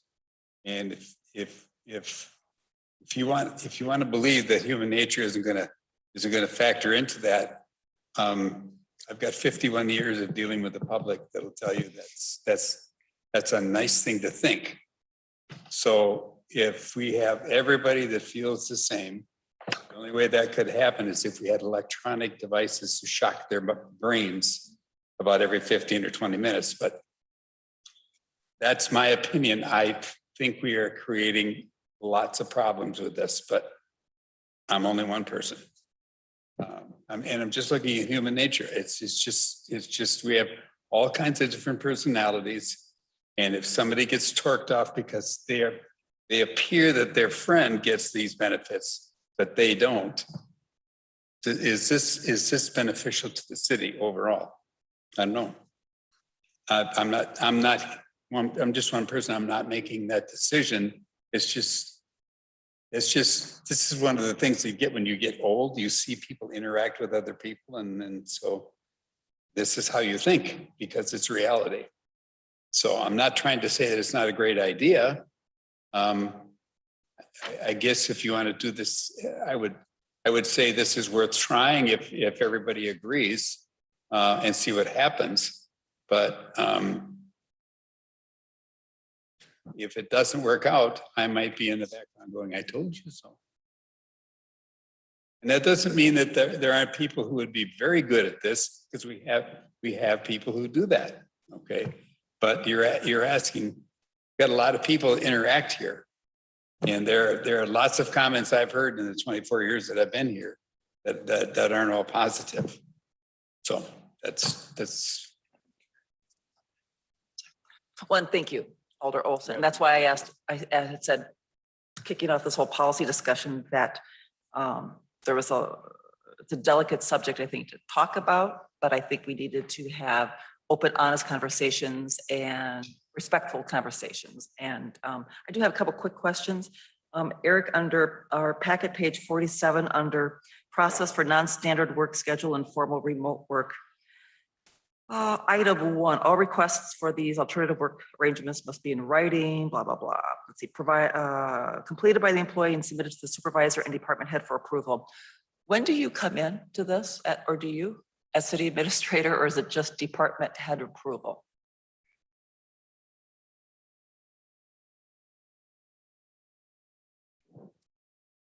Well, as it's written, it appears I do not. That's why I'm asking. What I, would say one of two things is, one, with city administrator approval, add that line, that would be great. Or two, make sure that the department heads understand that if I find that approval was granted and it impacts the provision of service, that there's going to be consequences. I'd rather have me added, if you would do that, so please. You'd rather have what? Oh, you'd rather have you added. I mean, that was something that I thought was. That was my question too. Yeah, So I was just concerned. So if we were to add language there, and submit it to the supervisor and department head for approval. and administrator. And administrator. And submit it to the supervisor, department head, and city administrator for approval. We just add city administrator after department head. Would that work? Okay, so we'll take that under consideration when, if and when we make a motion. And that kind of gets back to the question I had before, is that how are we going to oversee this and where does the accountability lie? And to me, that would be at the The administration. reason I would like to have that added is for that particular reason. You know, if someone has a concern from the Council of Six, you're going to ask me, and I Right, need to be aware of it so I can answer that question. So exactly. Well, that was Yeah. my concern because I thought, well, no surprises. surprises. I'm assuming, can I assume that, I know now that, for example, if someone, maybe it was said earlier this evening, I can't remember. If someone needs to go do something personal and they need to leave a half hour early in the day, and so they just take a shorter lunch. So that currently is happening now. There's nothing formal. I would assume that that would continue. Right, okay. Something that I would like us to think about between now and Tuesday is if there's any hesitancy with this policy. I talked with Amy earlier and we could always go, put it out there for a trial period for 6 months. And then bring it back after 6 months, kind of talk about, don't have to do a study or anything, but just, revisit it in 6 months and just see, how is it working? Obviously, if it isn't working, we'll know before 6 months, but maybe just have a, how is it, can it be tweaked? But, so that's a possibility that we could entertain. Whether we want to talk about that tonight in insert, just be thinking about that. I'm assuming administration, you would be amenable to that as far as maybe it'd be a trial. I think a trial is appropriate, but the council also has the right to remove a policy at any time too. So Right. even if we don't necessarily spell that out as a trial period, we can revisit it mid-year and the council can decide, put it back on the agenda to change it, amend it, or remove it. Would this, the possible formal remote work, could that, when we're looking at who could avail themselves of this policy, when we look at our 100 or so employees, so police and fire, I'm assuming are off the table because of their contracts. Public Works, I'm assuming that this would not apply, correct? I mean, it could apply to some, perhaps billing could work remotely occasionally. I mean, it's really an employee by employee consideration. Could be anywhere, I would Okay. guess. Informal work does occur, particular conferences or people out of the area. Right. Jared's at conference now and I've spoken with him several times, so, or texted. I'm most have you, concerned about the that's- formal remote work. Oh, formal remote work? Yeah, I'm sorry, I did not clarify that, that's on me. I'm thinking more of the formal remote work, with that. So I think that I think the audience is greatly narrowed, I would venture to guess, right? Just wondering what committee's opinion would be as if it applies to department heads also. So just food for thought, because I'm thinking some people, there's going to be, I think some people in council who think that department heads need a lead and they need to be here. It's just a thought. And then I have something I'd just like to throw out there, and I haven't talked to administration, I haven't talked to Eric or Amanda about this, but I'm just gonna throw it out there, and I don't mean to throw a whole wrench in this, but we talk about flexibility, and this is what we've been talking about a lot tonight, about various flexibility. As it relates to City Hall hours. We're open right now 8 to 5. And we've been open 8 to 5 as long, I think, as I've lived here since 1992. Has there ever been any discussion about adjusting our hours of City Hall? I don't ever remember being part of any conversation at a council level about adjusting our open close hours, or and if that could give any flexibility to workers flexibility in their hours and that kind of thing, or if that would be beneficial. From what I understand, there's, I think we may be the only one around that's open still till 5 p.m. So I'm, like I said, I'm just throwing that out there. I'm not trying to throw a wrench in anything, but I think it's just a discussion point. I'm not saying that we would close at 4:30 and everyone goes home at 4:30. I'm just saying, would we be open to the public till 5 o'clock? I mean, this is what we've always done, but is this something that we should continue to do? So just throwing it out there. So anyway, Are you ready for a motion? I sure am. All right, well, I'm gonna make a motion. Just 1 second. Oh, I'm sorry. Oh, Mary all right, Burgess. all right, Carrie, Yes, sorry. sorry. Alder Burmaster. I've seen her before. I just wanted to say that in reviewing this policy, I have no problems with the flexible scheduling or the informal, but again, it's down to the formal remote work. I do think that 3 days is too excessive. I think that's more than half the week. I have a problem with the dark offices here. I think we need to man the offices here as long as the building is open.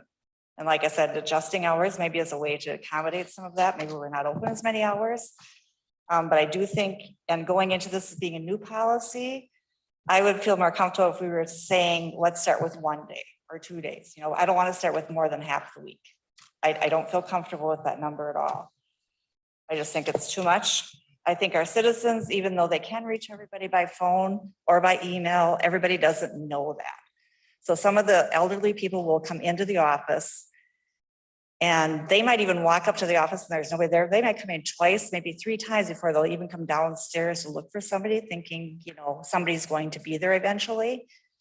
So it does add up to a little more work for the other offices because they do have to take care of those people or get them a phone number or get them some way to contact those people so they can get taken care of. So even doing it the best way possible, and I know we've got good solutions to it, it does fall on the people that are left here. When I'm looking at the people that this would apply to, I do believe we're probably only looking at probably 10 to 15% of our workforce. And unfortunately, it's probably some of our top people. So I do worry about the perception again with the other employees and how it's going to be perceived. More the haves and the have-nots. So that is a concern of mine because I think would be going into a morale issue with the rest of the staff here. I know, you know, it's easy to work at home. It's nice to work at home. I do think we can accommodate some days at home, but I think the real question is how many, especially when we're talking about the small departments and not that many people there. I mean, could they each take it 1 day at home and everybody would be fine? Probably. You know, when we're taking 3 days, I think it's going to get stretched pretty thin. Some of the other issues I know we're saying we'll have to abide by all the work regulations and things like that. Well, my first question is, what about daycare? Are we going to require them to have daycare if they have children at home? And if you're not going to require that, are you going to let the other people that are working here bring their kids to work? Because we've got to look at how this is affecting everybody and what we're doing. We also got into the issue of that people are not liking to use their sick leave. Is that on us or is that on them? It's like, are we expecting our people to work too much? I mean, if they have a sick child, should they be taking a sick day and staying home with their sick child as opposed to working? Now, again, I think you can get some work in while you're there, but I mean, do we really expect them to work 8 hours because they want to be home to take care of their child? I mean, that's the whole purpose of it. So I think there's a little, you know, things we need to evaluate. And I would like to see those working hours staying as close to the 8 to 5 as possible because that's when the majority of the work is being done by the other departments. So it's much easier to keep that communication open. And again, like Tom was talking about, the accountability of everybody, it would be nice to have some kind of a system for even the people that are at City Hall to know, is this person in the office today? Are they at home today? What time are they working? How long are they working? There's no system in place for them to know that information. And communication, I mean, is the biggest piece of this, and we have none of it. So I just think there's a lot of things to be worked out on it before we can go forward with that. And I think, you know, first and foremost, I know, you know, hiring is an issue. And I know it's hard to recruit the people, but on the other hand, being with city government, it's like part of our job here is to work with the public. And I think the people who want to be here and work with the public are still our best candidates. And I know it gets harder and harder to find that, but again, when you look at statistics out there, there's 25% of the workforce is working remotely. So there's still 75% of the workforce that is not. You know, everybody wants to talk about the 25%, but what about the 75%? I said, we still have a lot of people out there that are not working remotely. So like I said, I think we could make a change, start small. If we find out it's working, we find out maybe we need to do a little more. I think it'd be easier to go up than down. So I would agree to starting with something a little bit smaller. Thank you. Thank you.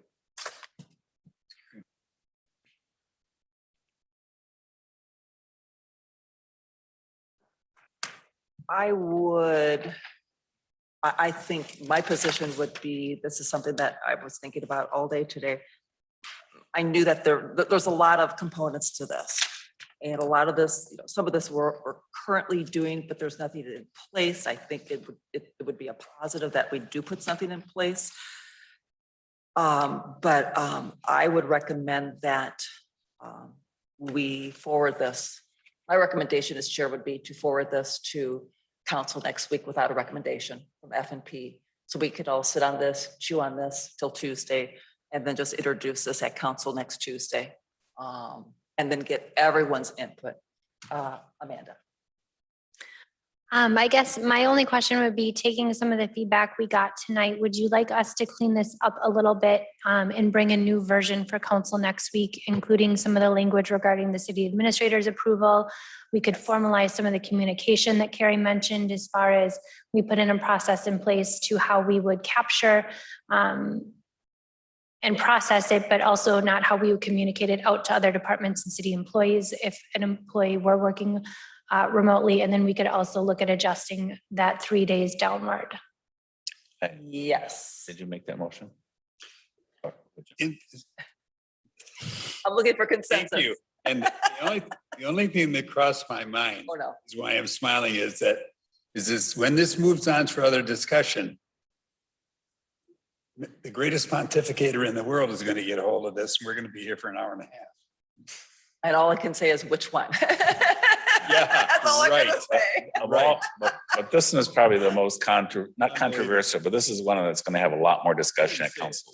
I agree with you. But to be fair, there should be a lot more. It should be, discussion, yeah. And I want to be respectful Yeah, of, yeah. of everyone with this Well, conversation. absolutely. But they're just, Yeah. I mean, it's really important. I mean, this is why we're all here, and this is very important. I mean, this is how our people work and get the work product done, and we want to be fair.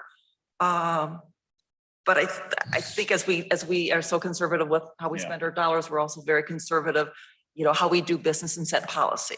So I think I like that's that. where we're all kind of coming from. We're just trying to Do you be respectful of the process. want to consider Amanda's suggestion that So I was just kind of looking for, could we just maybe have a consensus versus formal motions? Would that be okay with you? I think that's fine. If you want to just direct us to put together a revised version for council, I think that would be. So just to recap, would you like to recap that so then we can kind of do a consensus? Yes. So she's going to recap what she's looking to do, just real quick. Okay. Yep, so administration will meet, we'll review the policy, we'll take some of the feedback that we heard tonight, clean up some language regarding the city administrator's approval, communication of remote work and that process, and then look at the days that formal remote work is allowed, and we'll put together a revised version of the policy for council. Yeah, I have to agree. I would feel, there's a lot that I could not disagree with of Alder Burmaster's input, especially starting small and moving up versus the opposite direction. I think I'd rather have a really good foundation and build on that, because at the end of the day, what I continue to say here is that I want to set us all up for success and not failure. So I think if we have a really good foundation, we can build up and build on that. So. I think it's important that we get it more organized and good framework. So there is a communication that's at all levels. Because this is important to the staff too. And like I said, I've been through this and it can work well. And I think we need a policy. I don't think anyone disagrees. But let's not rush it through until we think out some of the ramifications. So I think I agree with it. So, but, and we all were of the consensus. We all agree that Amanda and administration will tweak it and bring it forth to council on Tuesday. And Eric? As we approach next Tuesday, just two considerations I asked this committee to consider. Today's a good example, and we hear commentary. Alder Wolf, you mentioned the dark offices and what that looks like. A good number of employees I had communication with not here today prior to 8 o'clock. So I know that the working day for a good number of my employees was already before 8 o'clock. Before the offices were lit, they were working, we were communicating. We had huddle today, so you had every department head for 2 hours, not in their offices. Those offices were also dark at the huddle. Yeah. Running concurrently with that, we also had school in today for career day. And I can speak a little bit to that. So at the same time, when department heads were with me, they were also running up to work with the public, also not in their offices, and those offices were dark. Again, that's all department heads at that point. Right. Yeah. That were running at the same time. I left to do an early lunch, came back, we negotiated with lacrosse for all afternoon. The first time I stepped foot in my office today, including then other department heads that were with me that day, was 3:30 in the afternoon. So my office was effectively dark until 3:30 in the afternoon. If anybody who was claiming I wasn't working prior to that at 6:30 needs to follow my shoes, step in my shoes someday. That also means every department head I was with all morning that was also at that same schedule. And then those department heads I was with through negotiations later on. It's 9:30 at night, those department heads are still here.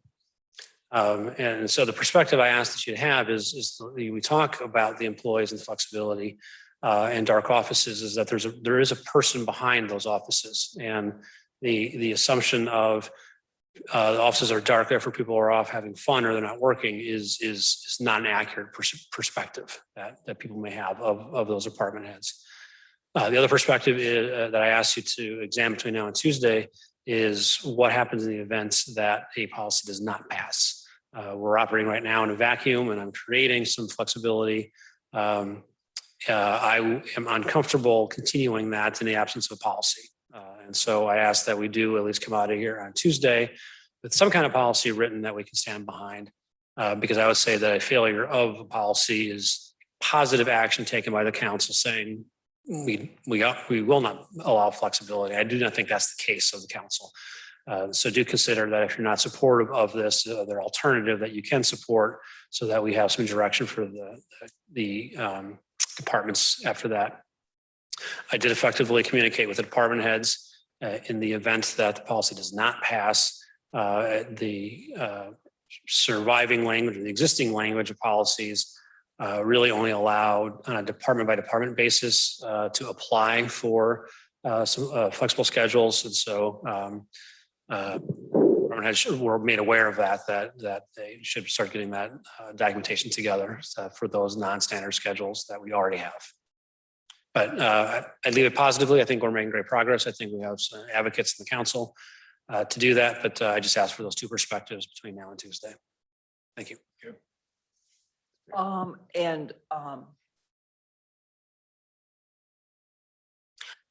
not sure how I was supposed to interpret that, so I will just respond, and maybe I'm not sure whether I'm interpreting it incorrectly. All I'm going to say, my response would be, I don't.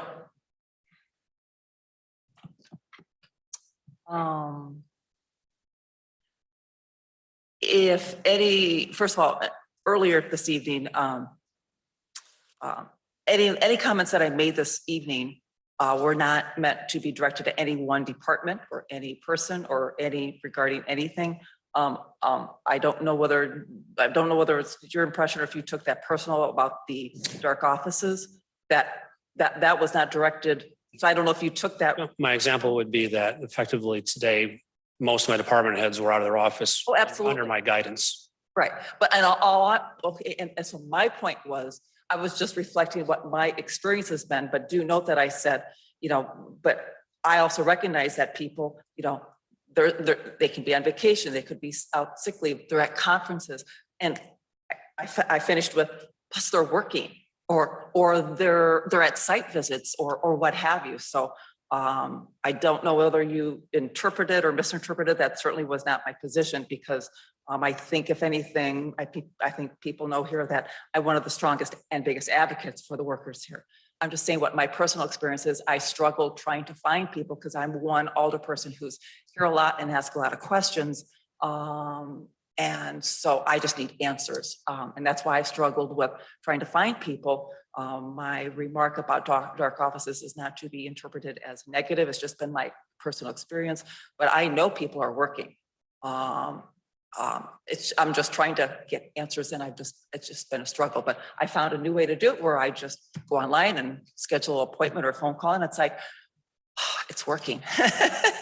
And I know Katie's been on the subject this last year of a lot of those phone calls and it's worked and Amanda also, and you also, Eric, it has worked. And so it took me a long time to figure that out for myself, but I learned how to manage myself. So once again, like I said, there was not directed to any one person. It was not meant negatively. It's just, that's what my experience has meant. So anyway, so we agree with consensus that Amanda administration, you'll bring forward those tweaks. And we are on to number 3, deletion of policy 7.08 sabbatical leave. So moved. I'll make a motion to, oh, you made it? You moved, okay, I'll second it.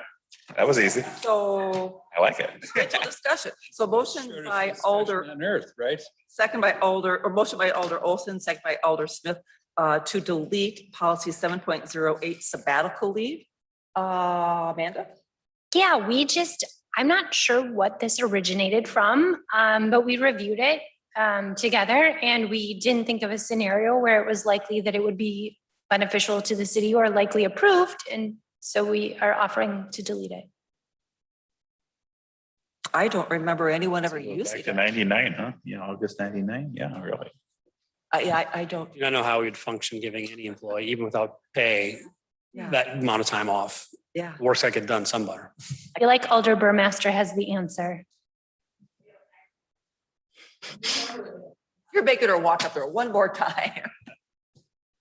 We actually, during my time with the city, we had one individual in the Parks and Rec Department that actually took off 1 year for a sabbatical and went back to school Oh, yeah. and then has returned. So they were gone for a year and came back. It's been a long time ago. Thank you. huh? Yeah. Long time ago. She is the official city historian. also. And you thought it was you, Jim. Okay. So, hearing no further discussion, all those in favor of deleting policy 7.08 sabbatical leave, say aye. Aye. Those opposed, motion carries unanimously. Number 4, adjournment. Motion to adjourn. Second. Motion by Alder Smith, seconded by Alder Olson to adjourn at 9:32. Discussion. Hearing none, all those in favor of said motion say aye. Aye. Those opposed, we adjourned at now 9:33. Thank you, everyone.